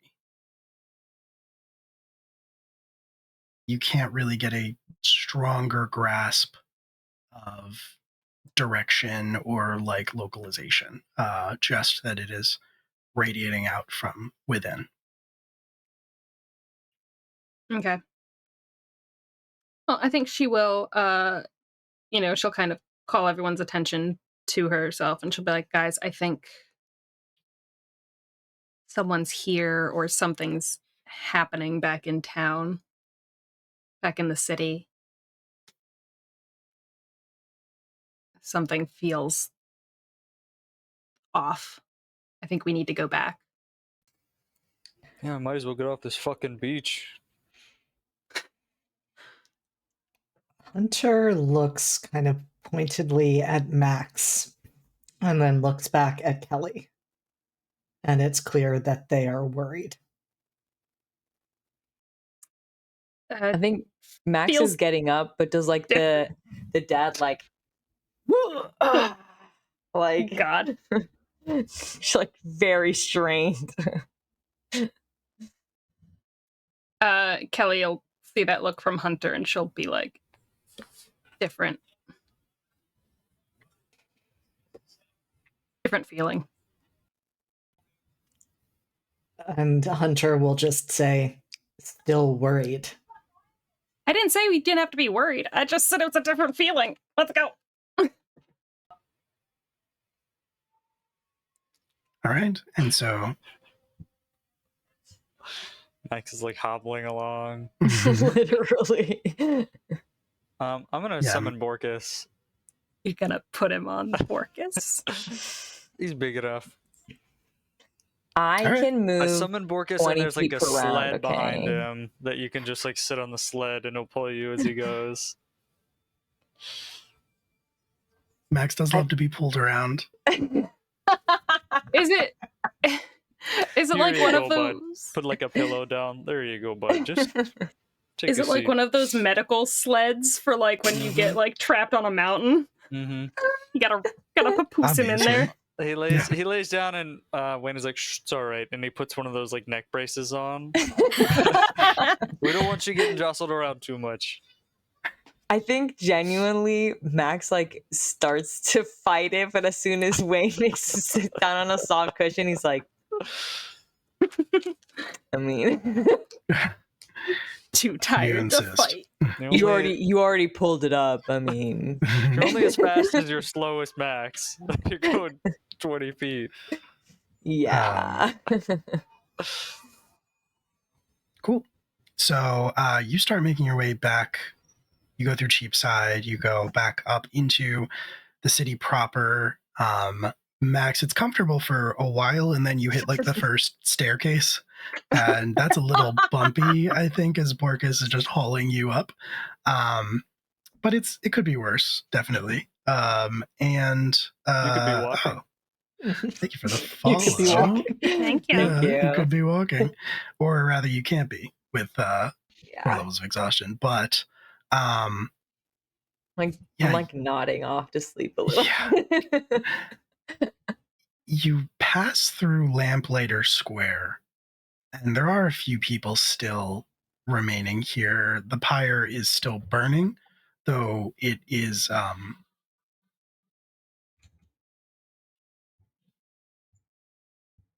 burning down at this point.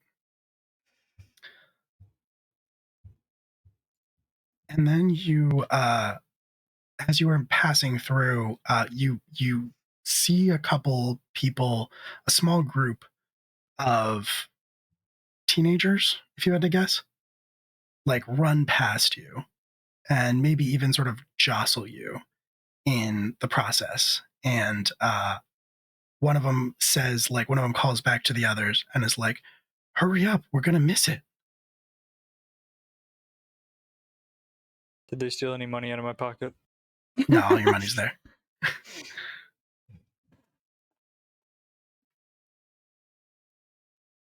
Hey kids, where are you going? What are we gonna miss? One of them, I think, will stop. Make a persuasion check. Yeah, absolutely.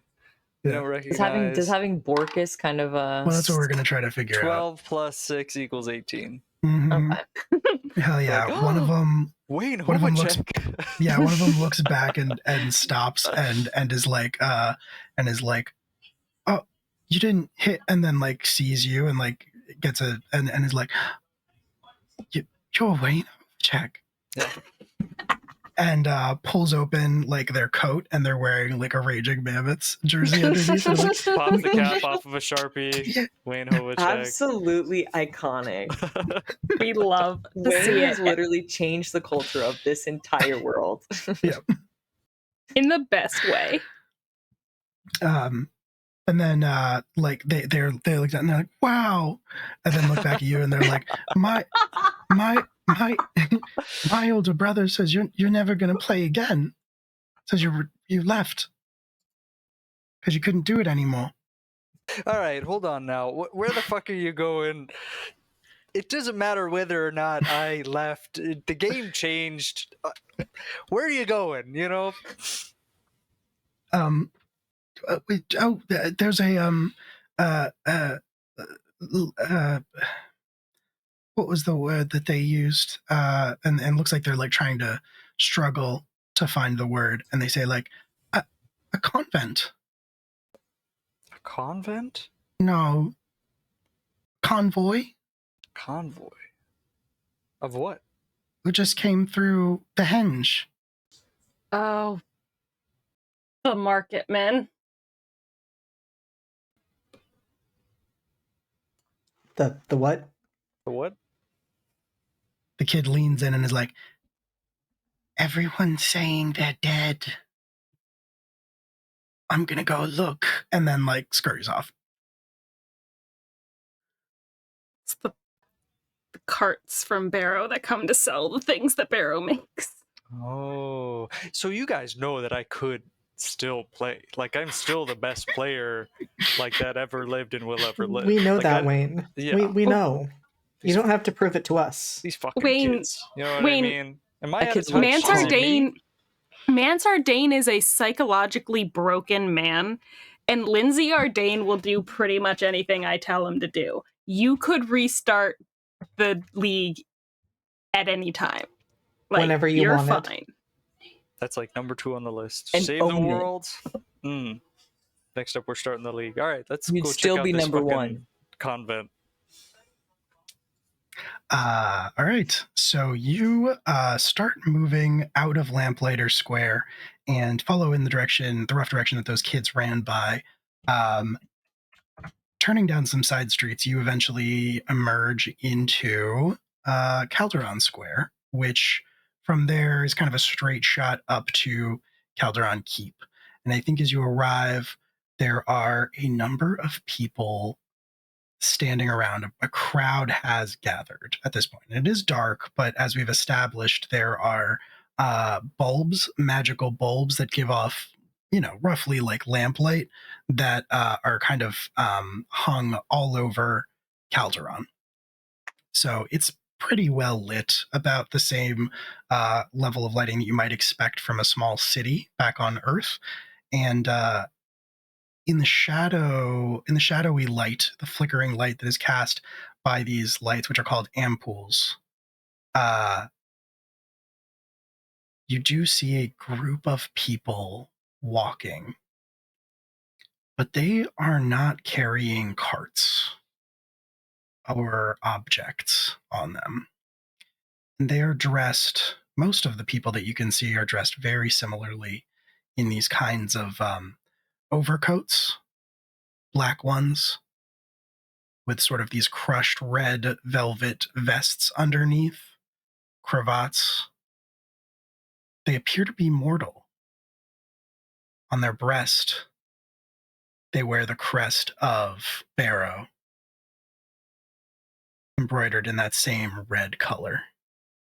That sort of circle with the jagged tower icon rising up. And I think as you are standing there and looking as these people walk by,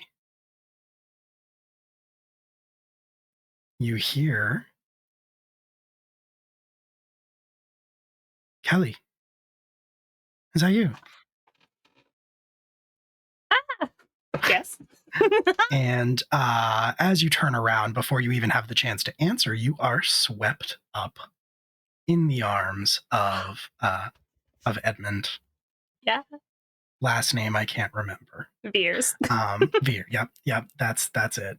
And Edmund is obviously very excited to see you. And as you might expect, he kind of like picks you up off the ground and swings you around a little bit before fully kissing you and then setting you down back on the ground in front of him. He laughs as he looks at you, and Edmund looks different than the last time you saw him. He is clean and put together. He has had his haircut, his facial hair, which he never really had a tremendous amount of, has kind of like been properly cared for and barbered correctly, and he is dressed sort of like the other people that you have seen, the other mortal people that you've seen in the coats, except that he does not wear the overcoat, and his vest that he wears is like a dark green color instead of that reddish color. And yeah, he looks like he can't believe it. And he says, I was going to come find you, but like, what are the odds he'd be standing right here? I mean, I guess we always have found our way to each other. We have had good luck like that.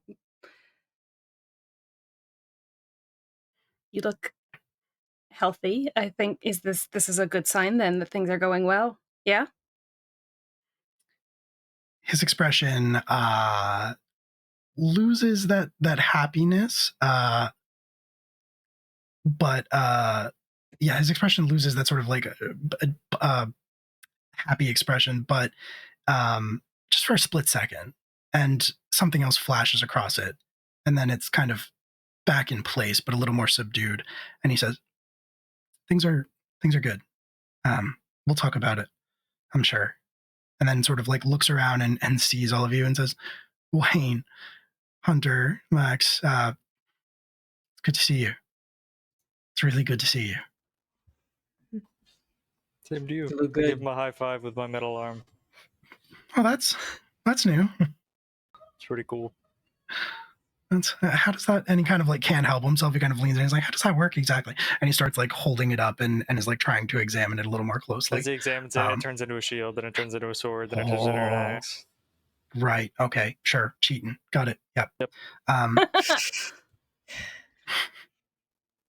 Oh, Look, obviously a lot has happened, and we should get caught up. And he looks at you, Kelly, and like takes your hand and says, "There wasn't time to send you a letter. I'm sorry." that's okay. That's okay. It's seeing you is better than a letter, so I'm not upset by that at all. Where are you staying? He looks up towards the keep and says, "I guess there." And looking up, he kind of like it's almost like he sees the sky. He notices the sky for the first time and like spreads his feet out and puts his arms out like to catch himself. Like as he looks up at it and is like, "Never gonna get used to that."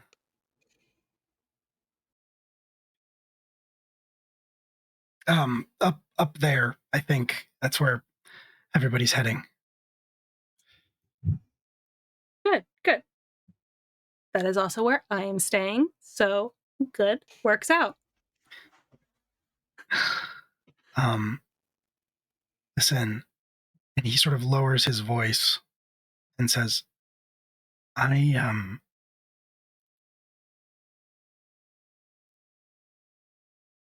do you know why I'm here? No. To be honest with you, we've been a little bit distracted the last few days with something that happened here. I didn't know there was any people coming. There was a funeral today.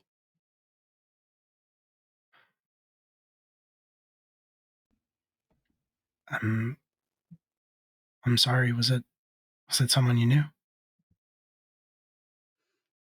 One of them was, yeah.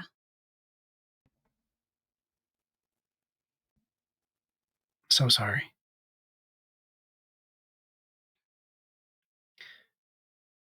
Look, I'm here as an advisor. The missive, the invitation, it only arrived yesterday.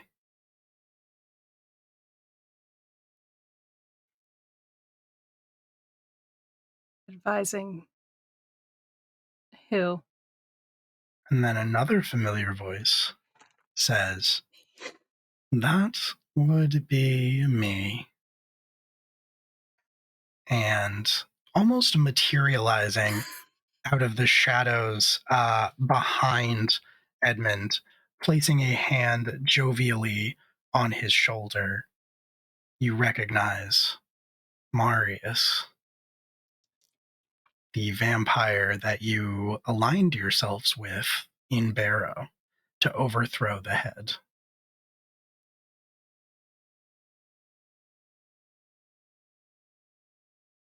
Cast daylight. Just And he gives you a big vampire smile, big toothy vampire smile, and says, "It is so lovely to see you all again. It's been such time. And I'm sure Edmund here," and he kind of like he puts like both his hands on Edmund's shoulders and does the little like rocking him back and forth thing a little bit. It's like, and Edmund here, I'm sure is more excited even than I am to see you again, Miss Violet. He speaks so highly of you.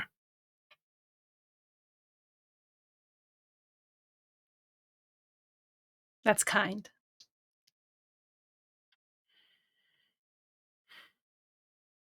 Am I to understand that you all make your home within the keep itself? When we're here, we do. Then we will be seeing quite a bit of each other.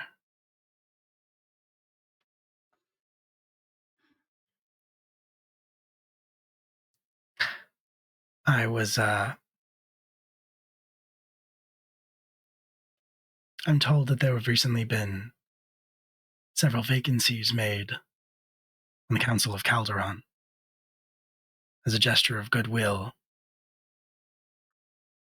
to the kingdom's new relationship with Barrow. I have been invited to fill one of them.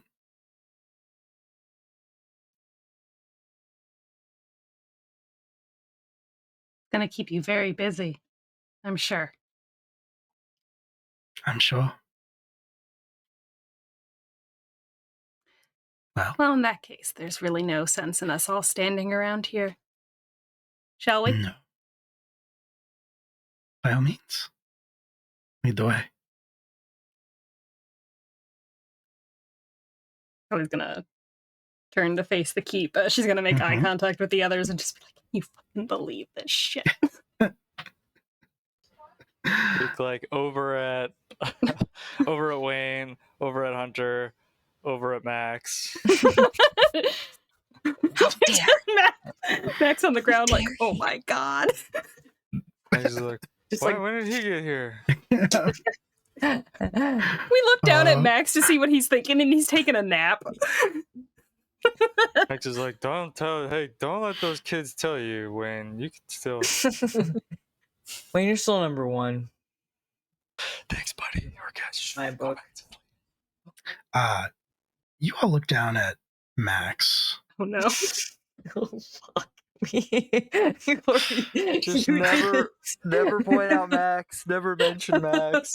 I'm so tired, Will. Oh no, he Yeah. can't sleep. Drop. Every time he sleeps, he gets harassed by his ex-boyfriend. I'm gonna leave it up to you. I'm gonna ask you if Max fell asleep or not. I genuinely think that Is the tea too good? I think he wouldn't have if he wasn't absolutely exhausted and had a few sips of whiskey. Of course not. It was just like emotionally done for. Mhm. I think the whole like during the Edmund reunion where everyone had stopped, it was just really nice, and he just kind of like nodding, and the nodding just kind of yeah, just for a moment. All right.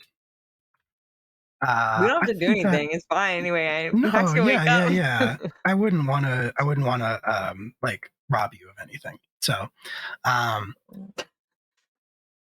you, Max, see and perceive all of that happen from where you are crouched on the, or not crouched, where you're lying on the ground. In that sort of sled, you're sitting up. You get the reunion with Edmund. You hear the conversation with Marius, but towards the end of it, you realize that no matter what you say or what you do, nobody seems to see or hear you. And then somebody crouches down next to you, and you hear Simon say, "It is always nice when lovers are reunited."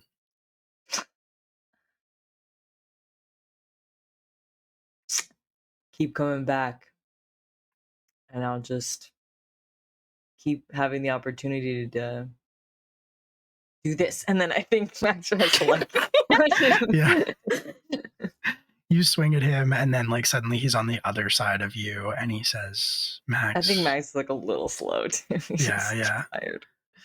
"Max, that assumes that I ever left."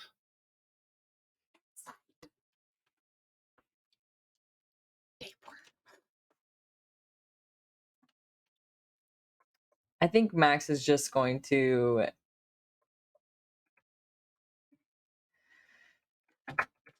just like try if he can to focus back on the scene in front of him and just almost like I can't hear you.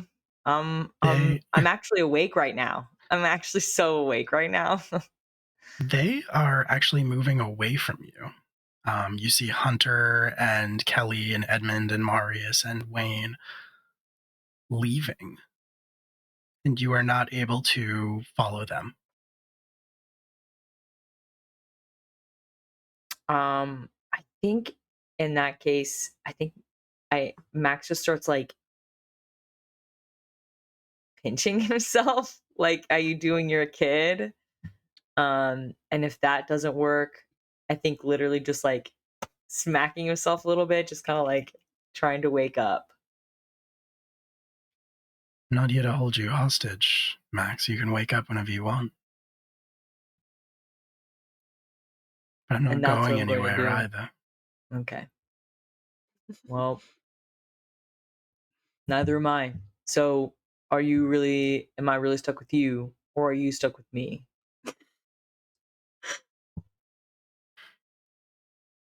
I think it's exactly what we've always wanted. Mm, We're together. no. I think you just enjoy being able to run away whenever you can, whenever you want to. I haven't tried to run away.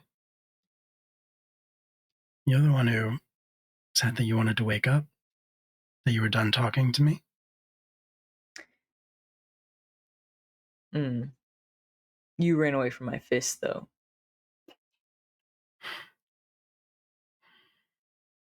Sure.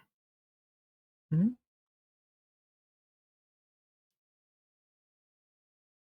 Or maybe you didn't really want to hurt me at all. No, I do really want to hurt you. I think I'm gonna wake up now. Very well. I mean, But nudges Hunter. He sleeps so peacefully. He's like a rock. he's just a little baby. It's like, Very well. But I will say, I want us to understand each other better. And you keep talking to me like I'm squatting, like I'm hiding inside you. that's literally what you're doing. Maybe. But have you considered that maybe all that I am actually is you? And then you wake up on the sled, being dragged after your companions. Love that. Thank you.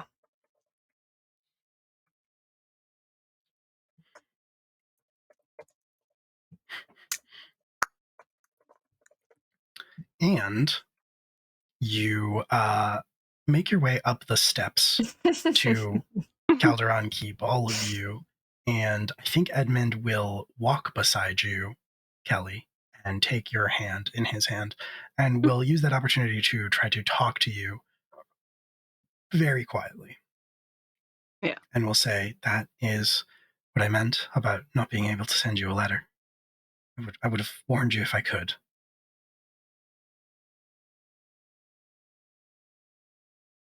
I was only invited along as an advisor to speak for the living.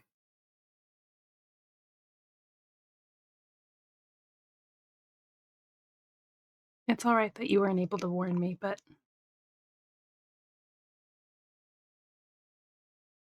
he hasn't done anything to you, has he?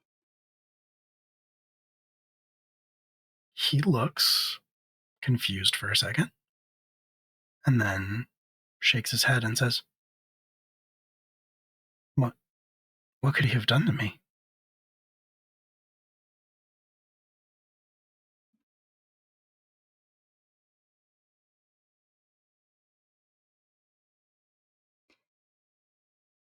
Not necessarily anything in the physical sense or anything like that. I just mean, like, he hasn't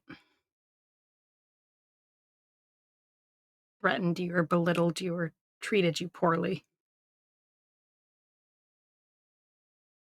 No. Actually, he's been more than willing to work with us and at least put things in motion to try to make them better. I don't trust him, of course, but I promise you, Kelly, I'm on your side. And That was never a concern. okay, I'm going to ask you a question. Mm-hmm. Do you want to make an insight check? Or do you believe him?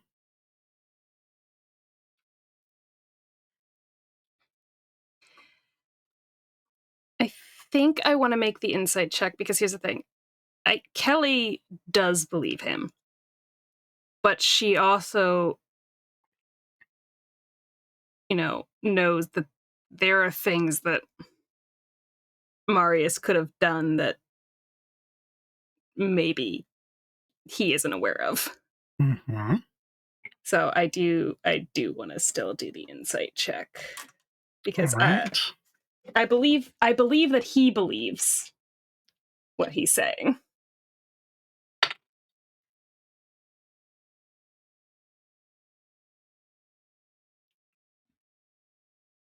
What'd you get? So that is, where's my insight? My insight is a +3, so that's a 23. Oh, Okay. Wow. All right. Natural 20. Yep.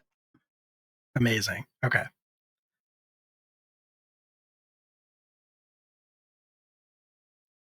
Edmund believes every word he is saying.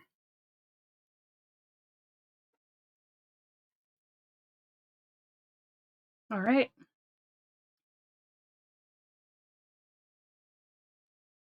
Kelly will squeeze his hand and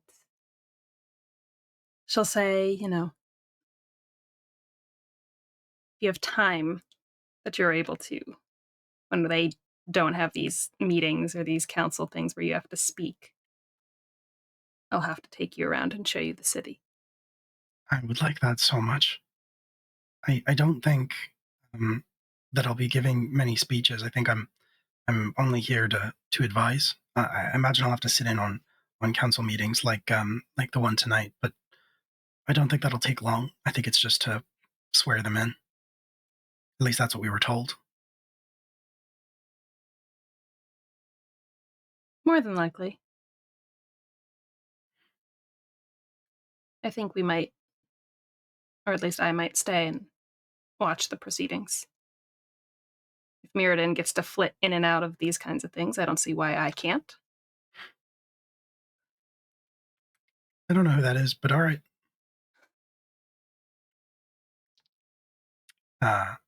Cool. And so you make your way into Calderon Keep, and despite the late hour, it's kind of bustling. You can smell that the kitchens are at work.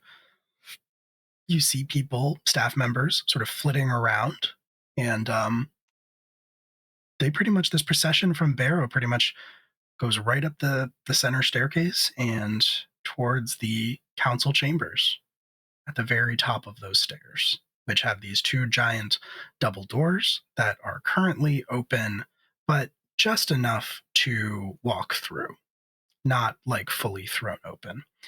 And you can tell that there is a plaque that has been hung on a indentation in the wall that reads "Closed Proceedings." And as you walk in, are you walking in? Yes. Are the rest No. of you? Okay. Hunter is gone. Okay. Walking right Hunter in. is gone. Wayne is walking in. Max, you're left out in the hallway by yourself. He has Borkus. You have Borkus, Honestly, that's true. yeah, I don't know if Max has the energy Okay. to be able to. Borkus, I think, isn't even going to Go in wait for there. instructions. Borkus is going to take you directly to your room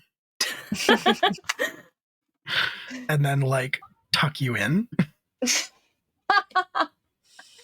Give me like a cup of hot chocolate. Yeah. It fully just pops open the end of the barrel and just pours hot chocolate, tips his head so that he pours hot chocolate directly into your mouth, and you fall asleep instantly. You don't know if that hot chocolate is magical, but it feels like it is. You can cure 1 level of exhaustion. It works.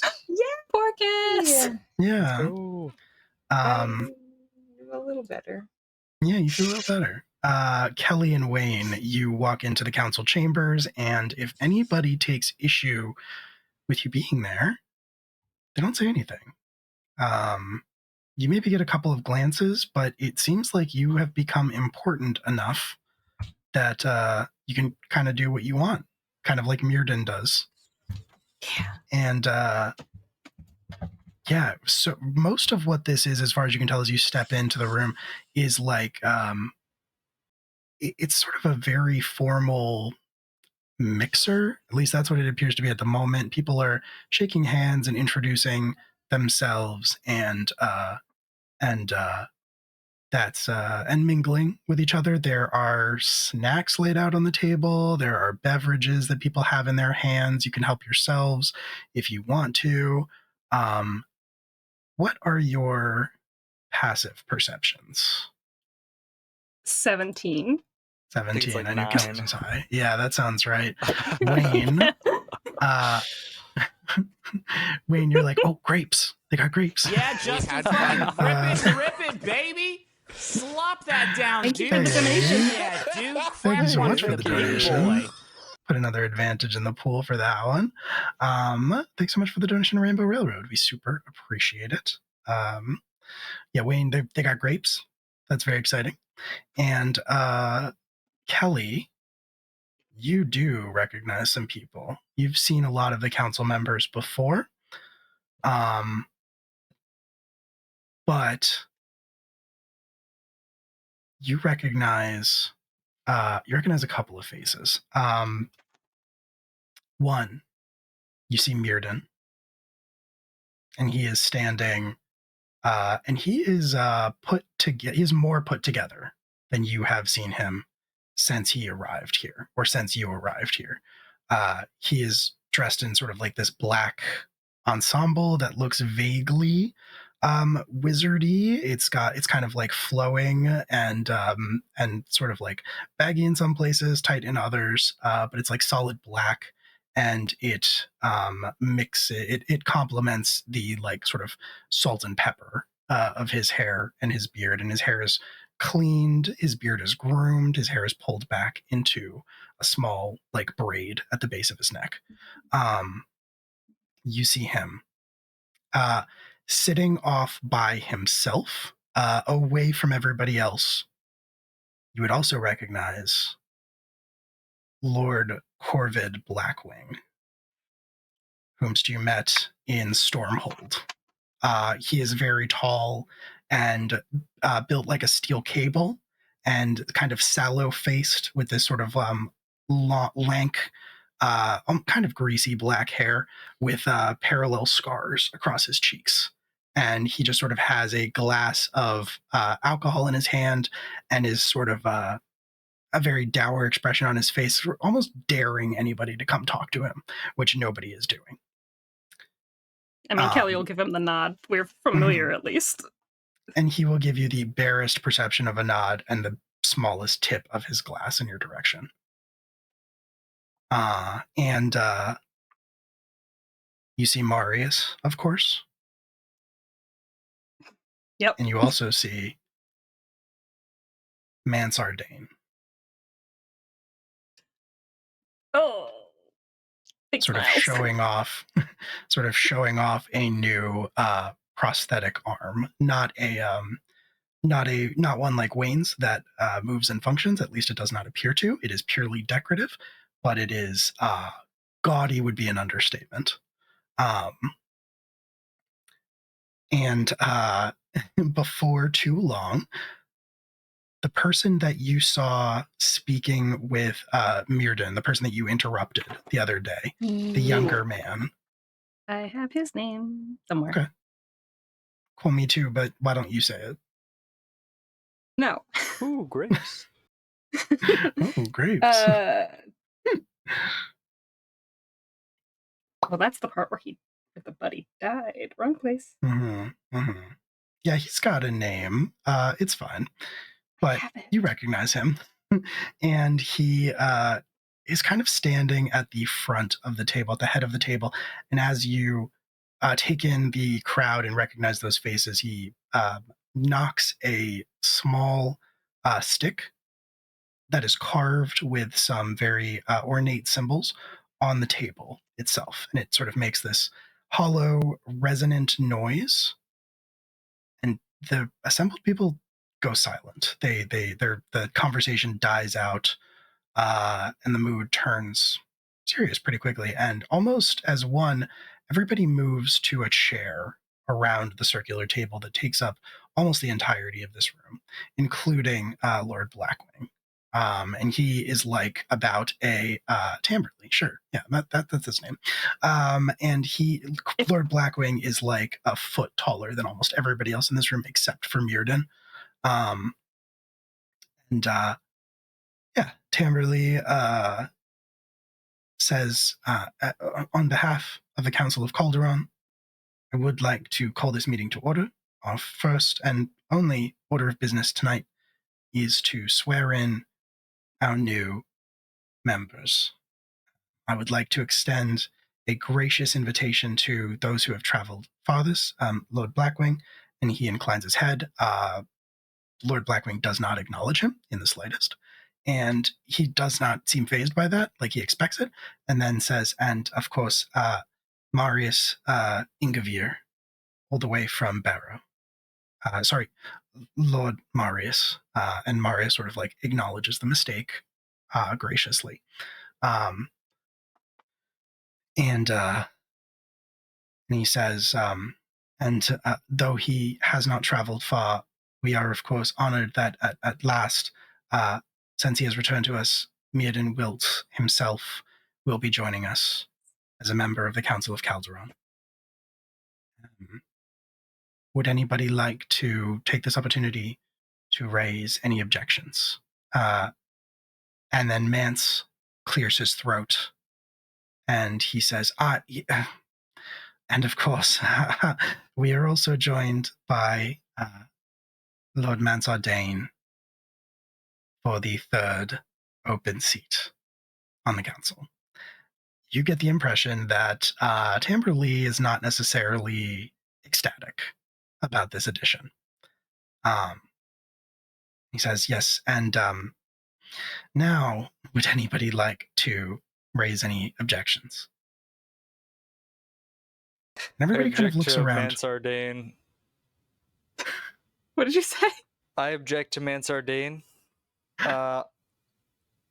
on the grounds that the reason why, Mance, I see you have that new prosthetic arm is because, for whatever reason, you were tied to the sand event that just recently happened. I'm not entirely sure if everyone in the chamber here recognizes, but those people who lost their arms in that manner most likely partook in sand, or at the very least partook in the sails or moving sand around and whatnot. So until that can be investigated further, and Mance's role in the sand industry, I think your name should be taken out of contention to be in any sort of authority figure ever for all time.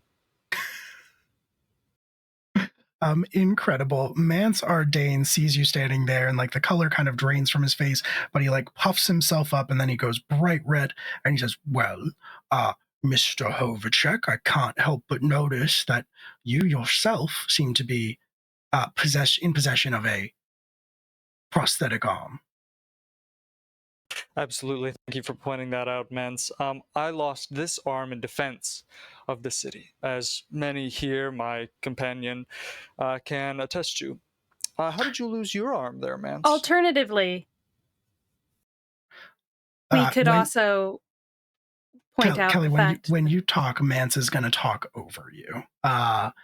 Because he's going to sort of raise his voice because he's a dick. And he's sort of going to raise his voice to talk over you, and he's going to say, well, I was a victim of the serial killer known as the Huntsman. Now, I heard a tale or two about your acts of heroism outside of Lamplighter Tower. Perhaps you could tell everybody gathered here, Mr. Hovacek, where did your arm come from?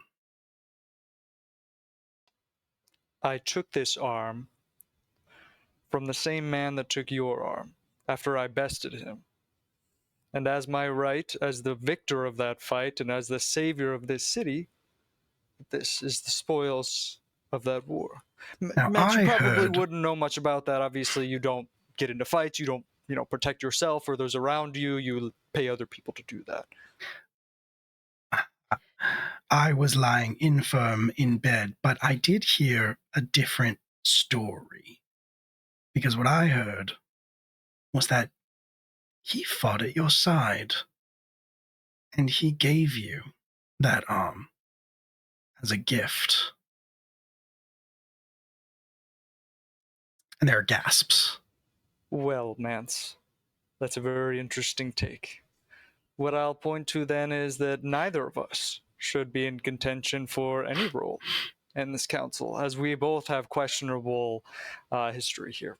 So, Alternatively, please, I would like to object to the position of Mansard Dane for the fact that he participated in jailing 3 of his own employees underneath Lamplighter Tower to have them experimented on the day of the final championship of Gritsky in order to fix the game. boom. I want you to. All right, here. Let me think. I want you to make. Wayne, I want you to make a persuasion check. I'll give you advantage for Kelly joining in on your story. I'm gonna roll it for Mance as well.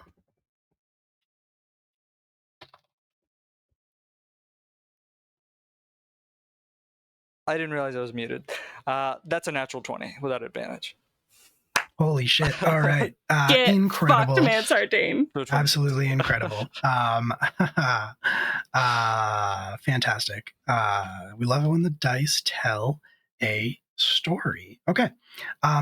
There are gasps and hushed voices, and Mance looks around the table and looks up at Tamberley and says, Now these are outrageous proceedings. They are not council members. They cannot raise a formal objection.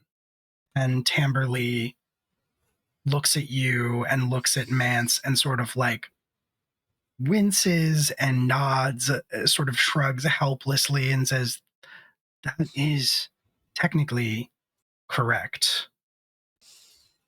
We can, however, bring in witnesses to provide testimony as long as they have been vouched for. And can anyone claim these 2 witnesses? I will remind the council that it is that each member is only afforded 1 witness for testimony. And Mirden immediately raises his hand and says, I will sponsor one of them for testimony. And Tamberley nods and looks around at the assemblage and says, is there a second? We may have to throw this out otherwise. Wayne eyes Marius. Marius happily makes eye contact with you, but does not make a move. And after a moment or 2 of silence, Tamberley is about to say something, and then Lord Blackwing speaks up and says, and I will sponsor the other. And everybody kind of like looks shocked. Everybody turns and sort of looks at him. He looks straight ahead. He does not acknowledge anybody. And Tamberley sort of stutters over his words and says, "What? I think maybe that is the first words that you have ever spoken in these chambers, Councilman. Lord Blackwing has sponsored the other." Kelly will sidle up to Lord Blackwing. The testimony will be permitted to stand. And Mance like crosses his arms and lets out a sharp breath with a huff, and Tamberley moves on and says, well then, we will have to, there has been an objection raised. We will have to move it to a vote. I will ask the witnesses to leave the chambers so that the voting can remain impartial. Yep. Well, we won't make a scene about that. We'll just nod and go stand in the hall. Okay. And then once in the hallway, we'll be like,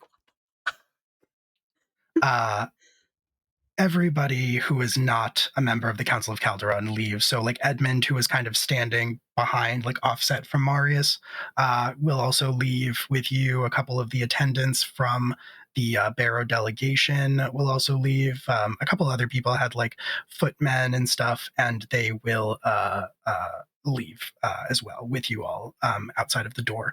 And you close the door. And I do want to just quickly ask, where is Hunter? Hunter is riding out of the city right now.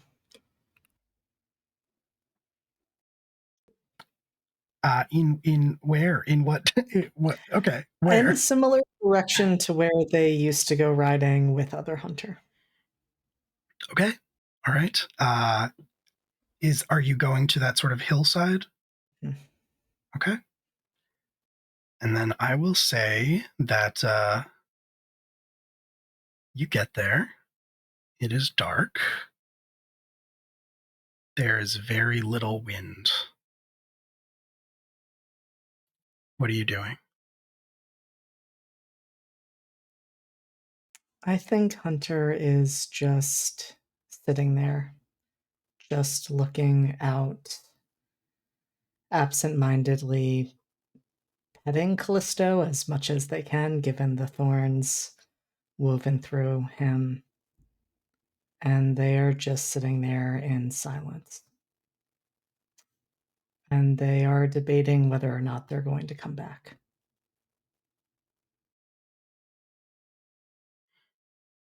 Okay.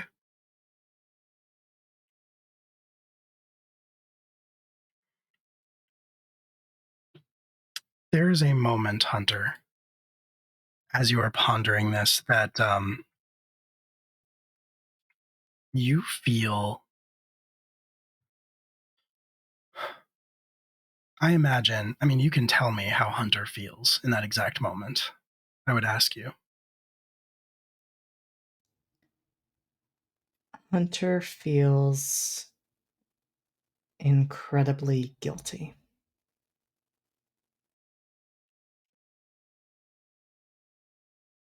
And like they are making everything in their life and the lives of the people around them worse.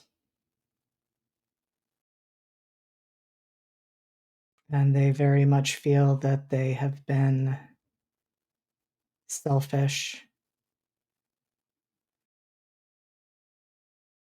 And they are very disappointed in themselves, as equally disappointed as others were in them. And they keep running through those last few moments that they had with Alec. Of first the moment that they did disappoint him, and then the moment that they saved him. And all they can think is, I should have done more.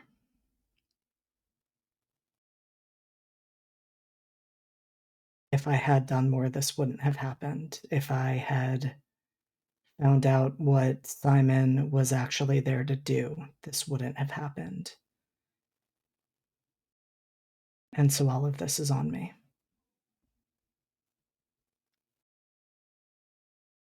You think that, you feel that in the core of your being. You feel yourself starting to get angry.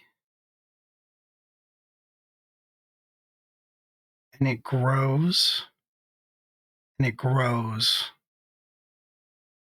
until you are angrier than you have ever been in your life.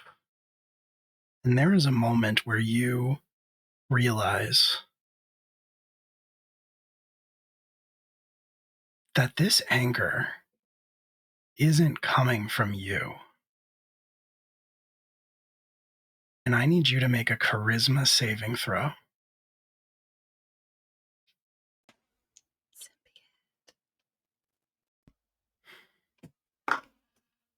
Natural 20. Hey.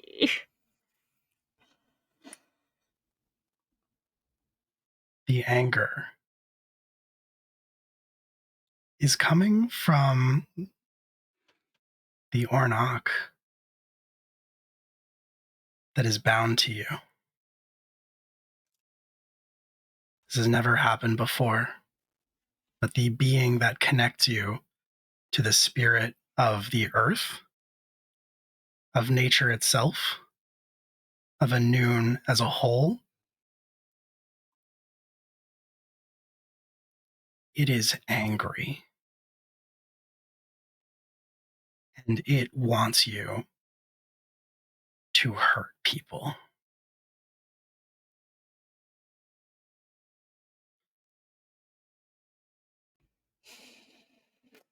Can I tell what it is angry about? You cannot.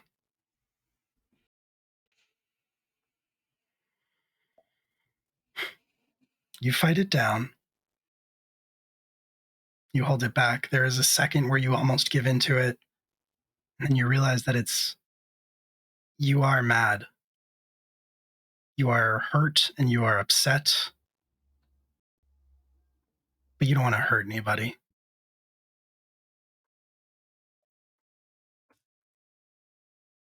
And it sort of fades to this low grade, hot, angry background noise. Sort of just thrumming against your brain.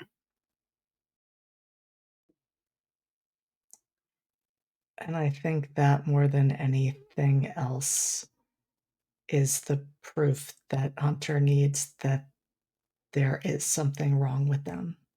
Because at this point, what they have always seen as a compatible, now part of their intrinsic being, is reacting in this way. And what would the reason for that be if they had not done something wrong? Okay. Are you staying on the hillside? For the moment, yes. Then that's where we're going to leave you. We're going to jump back to the capital, to Calderon, right outside of the council chambers.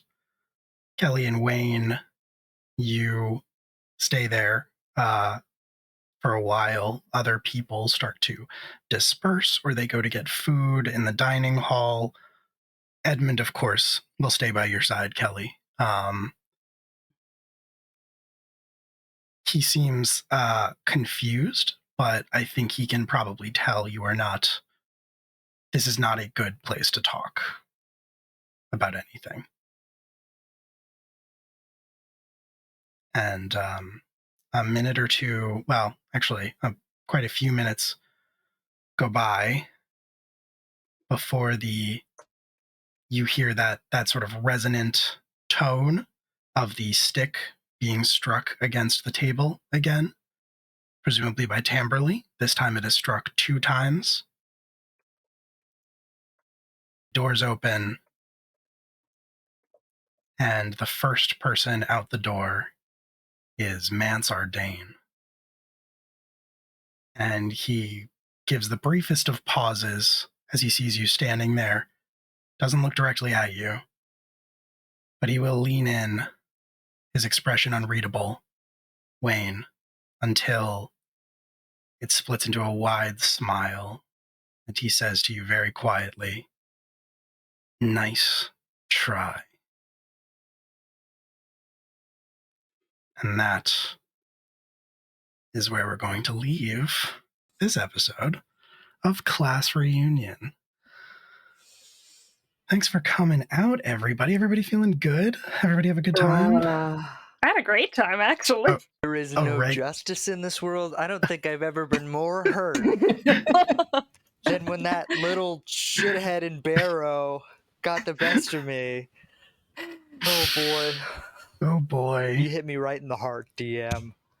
Sorry. I mean, it was your turn. Everybody else has. I know. I thought I was impervious. I thought I could get Yeah. away. No, Nobody gets no, away from this DM. not this Listen. time. Max is taking a nap right now, so Yeah, Max is needs the nap. That doesn't matter. You're probably more vulnerable while you're asleep, Max. That is true. That is extremely true. We gotta have a circle group discussion about Stop these big old spiders we got living in our heads. yeah. Ominous We music. need to- Those spiders have never done a single thing wrong in their lives. I agree. Except we need to have like a except we just gotta discuss meeting. with them a little bit more about like where they're from and Mhm. who's say an impending war broke out. Whose side are they on? I'm sure it's fine. I mean, some of us have multiple things inside of us, and that's not a problem true. at all. That's also It's never been a problem. Yeah. It's never once been a problem. Well, hey, thanks for hanging out, everybody. Hope you had fun. We'll go around, tell you who we are, tell you what we got coming up, and all that good stuff. And then we'll go ahead and call it a night. Probably raid. I think we'll raid our buddies over at Lost Caravan. They're still going strong. And that'll be it for us for another 2 weeks. We'll be back after that with the events. Will we? Will we? Because that is the Maybe. 4th I of don't know. July. I don't know. Who knows? We'll figure it out. Maybe we'll be here. Maybe we won't. Is the actual? Oh, it is. Yeah. Yeah. It's a fake holiday. Anyway. Yeah, it's also What do we Yeah. got to so. celebrate? Yeah. Exactly. Right. I mean, I'll be here. Yeah. Yeah. same. Okay, well, real quick, let's go through it, which means, JD, you're up first. What you got going on? Let's see if I decompensate in the middle of this the way I did the last time. We're going to try to make it through. So tomorrow night, I will be back here for our Call of Cthulhu Dark Academia game, Shadows Between the Stacks. I always want to call it Shadows Between the Blood because I just mix up all of the titles that are there. Where, incidentally, since we were discussing it earlier, I am playing a character who physically resembles Timothée Chalamet. So we have now woven that in to our conversation. I will be off Thursday. I will be with Exquisite Corpse on Friday for our Oops All Trans table as part of their Pride event, where we will be doing Fist. So if you enjoyed the interlude that we did for Academy H, you're going to see some chaos of us playing mercs hired by sentient orcas to take on some billionaires' yachts and destroy them. I will be with RPGs Uncovered for our finale of Locus, where absolutely nothing bad is going to happen, and I am definitely not going to die. I have 10 cards in my hand. 8 is the bad number. I am at 10. It'll be great. And then I'll be back here for Academy H on Sunday. So I am going to be running a gauntlet of games, but I'll have Fist in the middle to break it up. And that is me, and I did not decompensate. You did not decompensate. Raph, are you going to decompensate?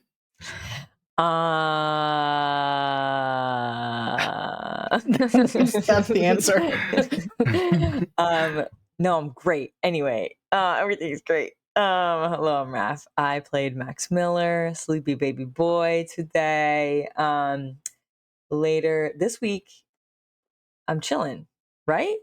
Yes. Next week, I will be... Next week on Thursday, I will be coming back to Redacted, JD's homebrew psychological horror game, which is so much fun, and I'm very excited to jump back and be Sophia McAllister for that. She's a normal young adult. And then other stuff I have going on in the future. In a couple of weeks, we'll be starting Cold Iron, and I'm really excited about that. And then I will be here on Sunday watching Class Reunion, and I will be here for the next Academy H. what am I talking about? Academy Age. Thank you. Wow. Same game. It's the same game, guys. It's starting to slip. Everything's slipping. Both had a beach Academy Age. episode, so Thank you. Yes. And I will also be here watching finale of Table 2 at some point one of these Fridays. I don't think it's this one, is it? It's the 7th. the 7th. The 7th. Yeah. Beautiful. Thank you. I will be back here on the 7th. And then I will also be back here for this. And then there's some other secret stuff going on in the future that I can't talk about yet. Everything's good. If there is, I think you know stuff that I don't know about because I don't know what secret stuff is coming up in the future. I I do. have some I do. secret Oh, stuff that not everyone knows about. Okay. Julia.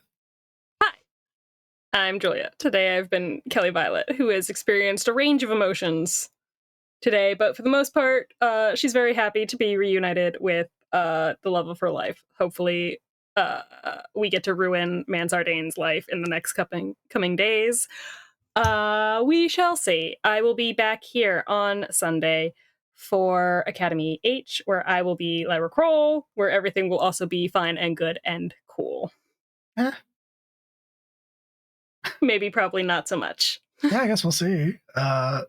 And Corey. Hey, it's me, Corey. I have been Wayne Hovacek. Hopefully, in 2 weeks, you can find me putting a "Kick Me" sticker on the back of Mansardane's shirt.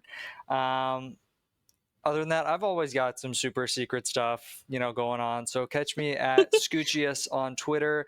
Keep your notifications on, because tonight, 4:30, there's going to be some secret stuff dropping. It's going to be some juicy stuff. So I would say keep your own alarm clock at 4:15, notifications on at 4:30, just so you don't miss anything. Is that AM? Always. 4:30. It's always Yeah, 4:30 4:30. somewhere. 4:30 a.m. That's a good point. It's a good point. All right, last but certainly not least, hi, my name is Will. I run this game. I run a lot of other things here too. Tomorrow night, I will be back with Shadows Between the Stacks also. And then Sunday night, I'll be running Academy H. We'll be recording some new episodes of our Masks Actual Play podcast. And I believe it's been a little while, but maybe if you keep an eye on your podcast feeds tomorrow, there might be a little something dropping that is better late than never, shall we say.